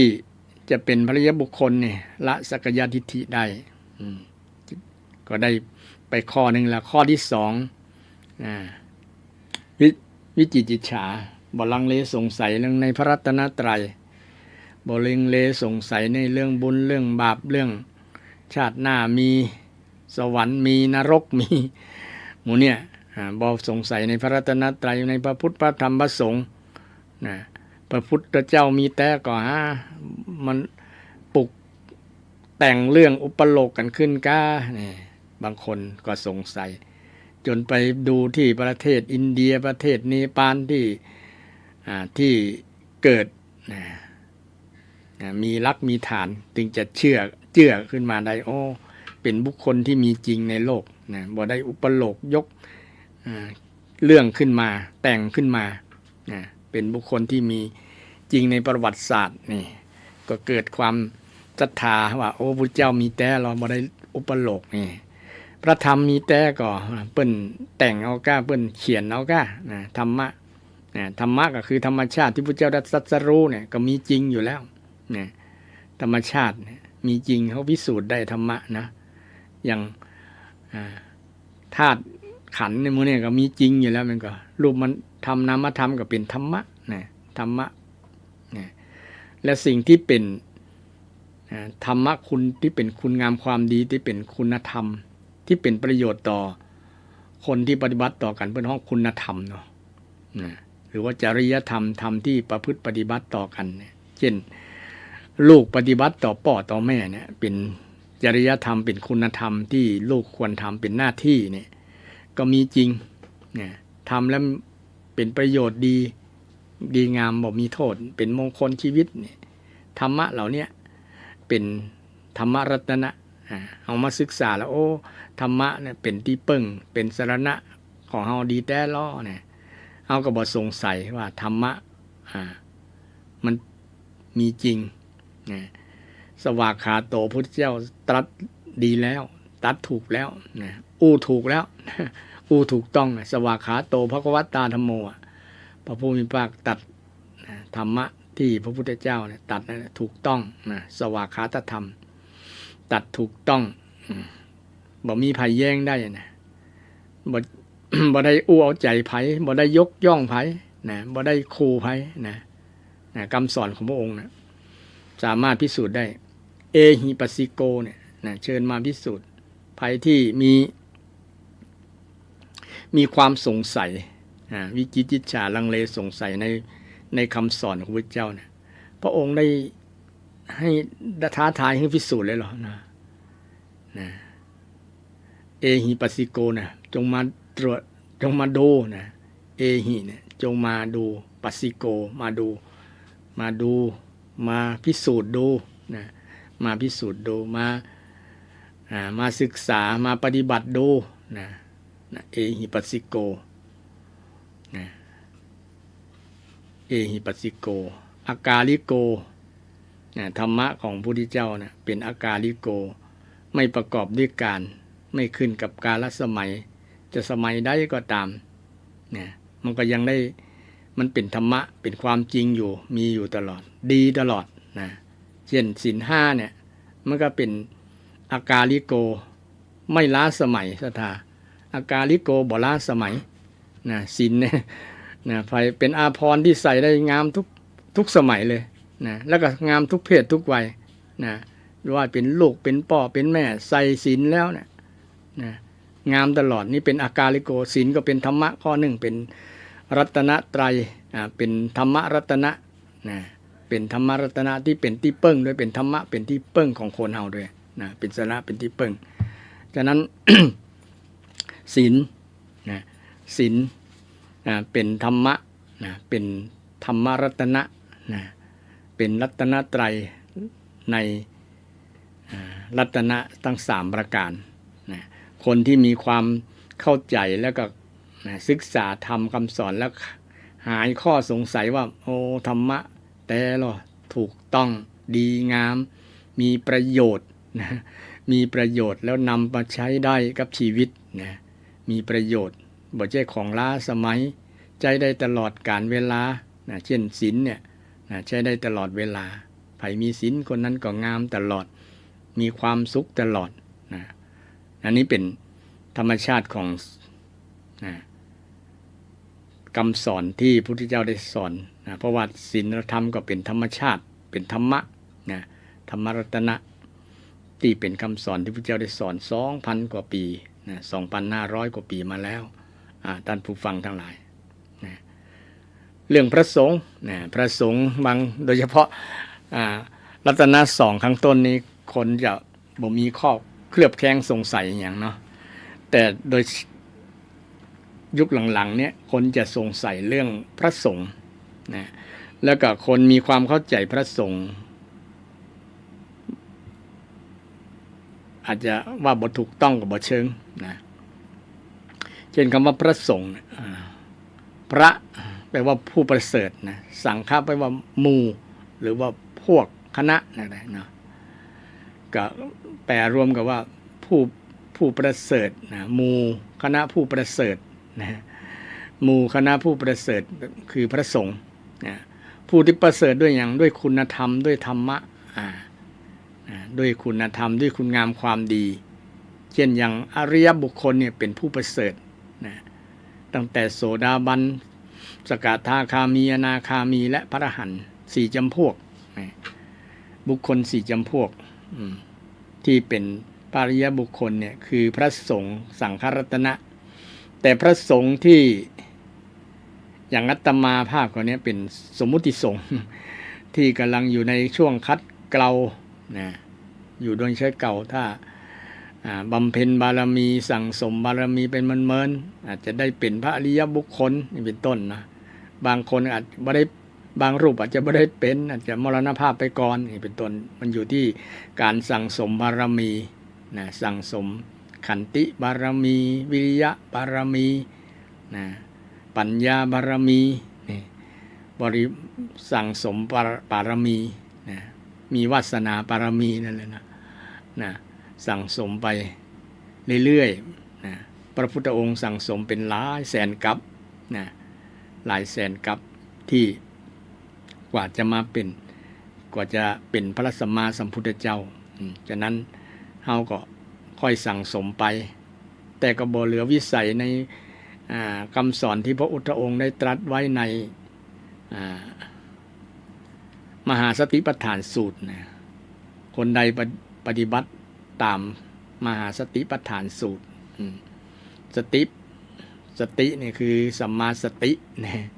อยู่ในสัมมาสติมรรคมีองค์8นะไผมันเจริญบ่อยๆนะเจริญสติก็ดีสมาธิก็ดีเนี่ยอาจจะสามารถบรรลุในช่วงเวลาที่ระยะสั้นตามเหตุตามปัจจัยที่คนนั้นได้สั่งสมคนนั้นได้สั่งสมฉะนั้นจึงแยกแยะคำว่าพระสงฆ์เป็นอริยสงฆ์กับสมมุติสงฆ์ศรัทธาท่านผู้ฟังฉะนั้นเวลามีเรื่องราวต่างๆกับพระสงฆ์ที่เป็นสมมุติสงฆ์ทั้งหลายเนี่ยเกิดขึ้นก็อาจจะมีคนบางคนท้อแท้ใจบางคนเกิดความ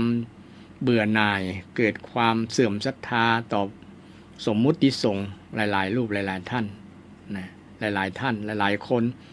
ที่มีความรู้สึกตุเจ้าอย่างเป็นจะอันเป็นจะอี้นะทำให้จิตใจเขาเศร้าหมองตัวนะโดยเราแยกคำว่าอริยสงฆ์ออกจากสมมุติสงฆ์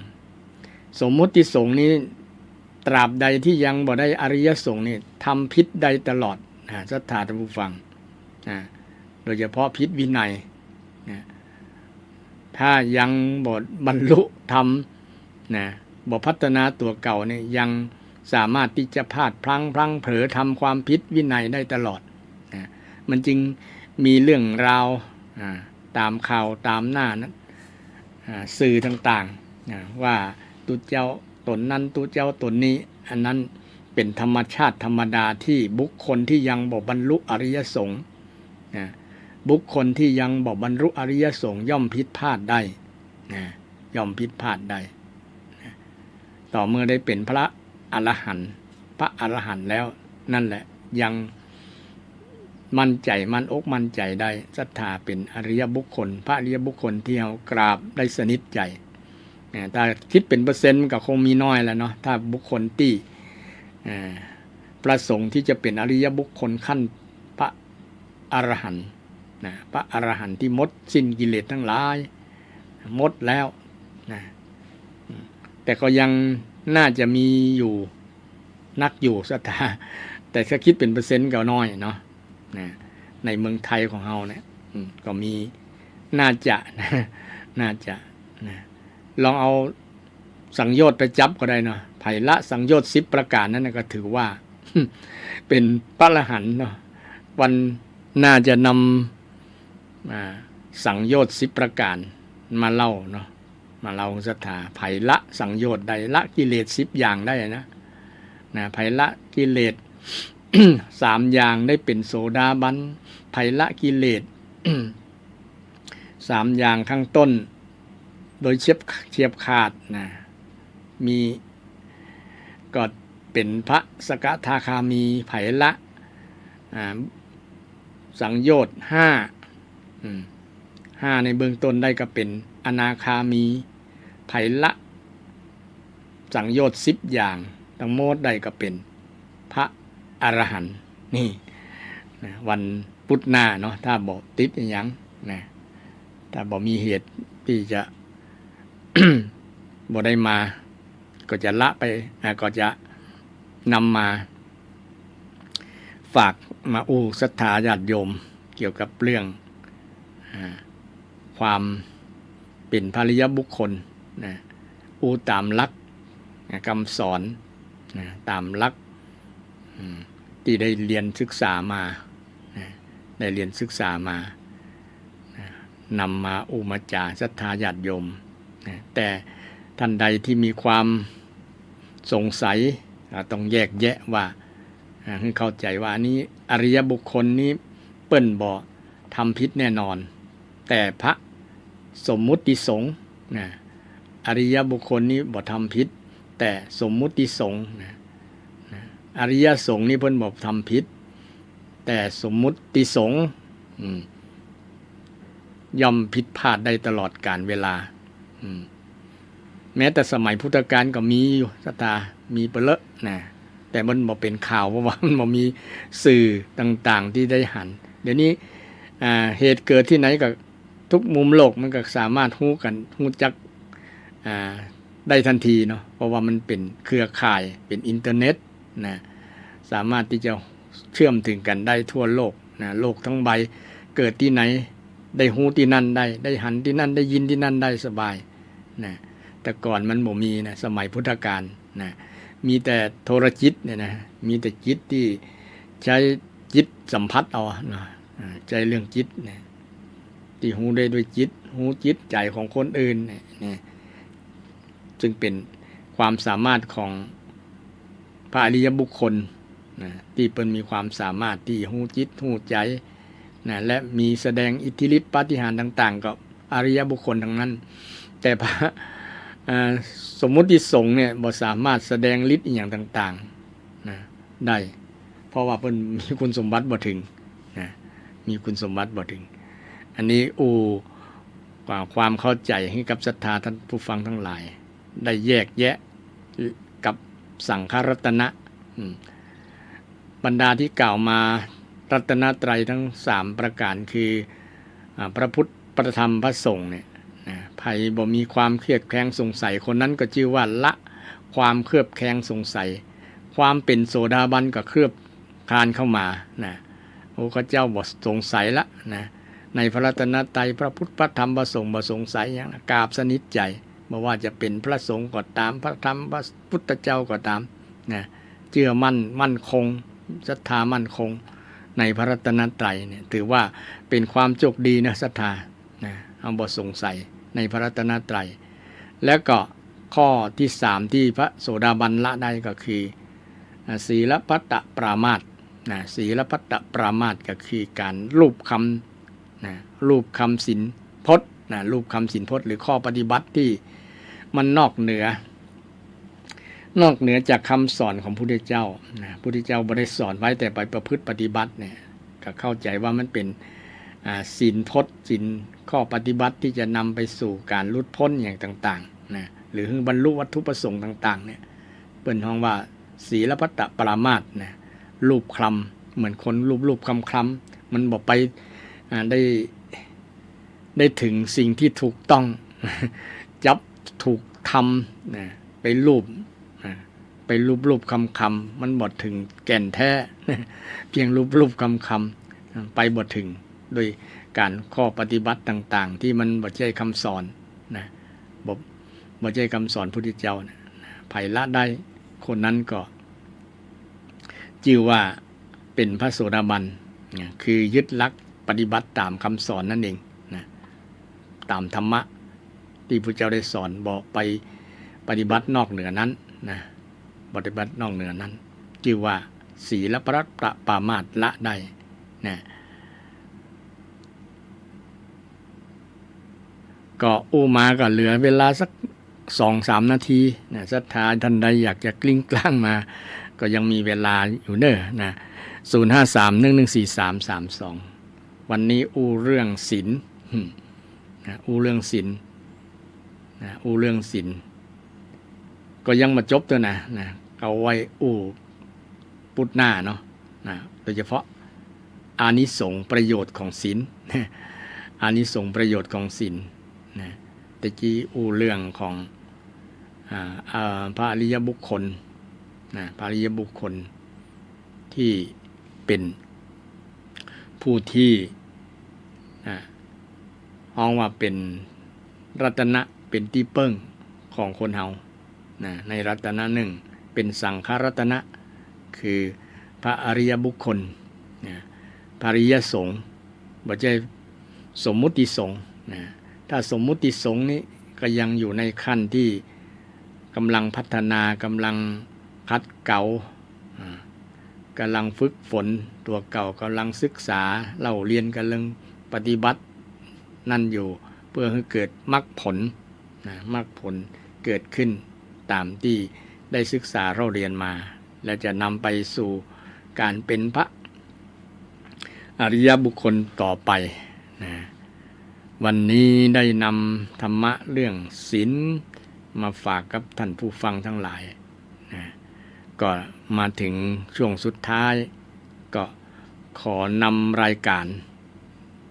จากท่านผู้ฟังทั้งหลายไปก่อนวันพุธหน้าปะกันใหม่นะวันนี้ขอให้ทุกท่านทุกคนนะช่วยกันรักษาศีลนะปฏิบัติตามคำสอนของพระพุทธเจ้าและให้ทุกท่านมีสุขภาพแข็งแรงร่างกายสมบูรณ์ปราศจากทุกโศกโรคภัยมีความสุขกายสบายใจ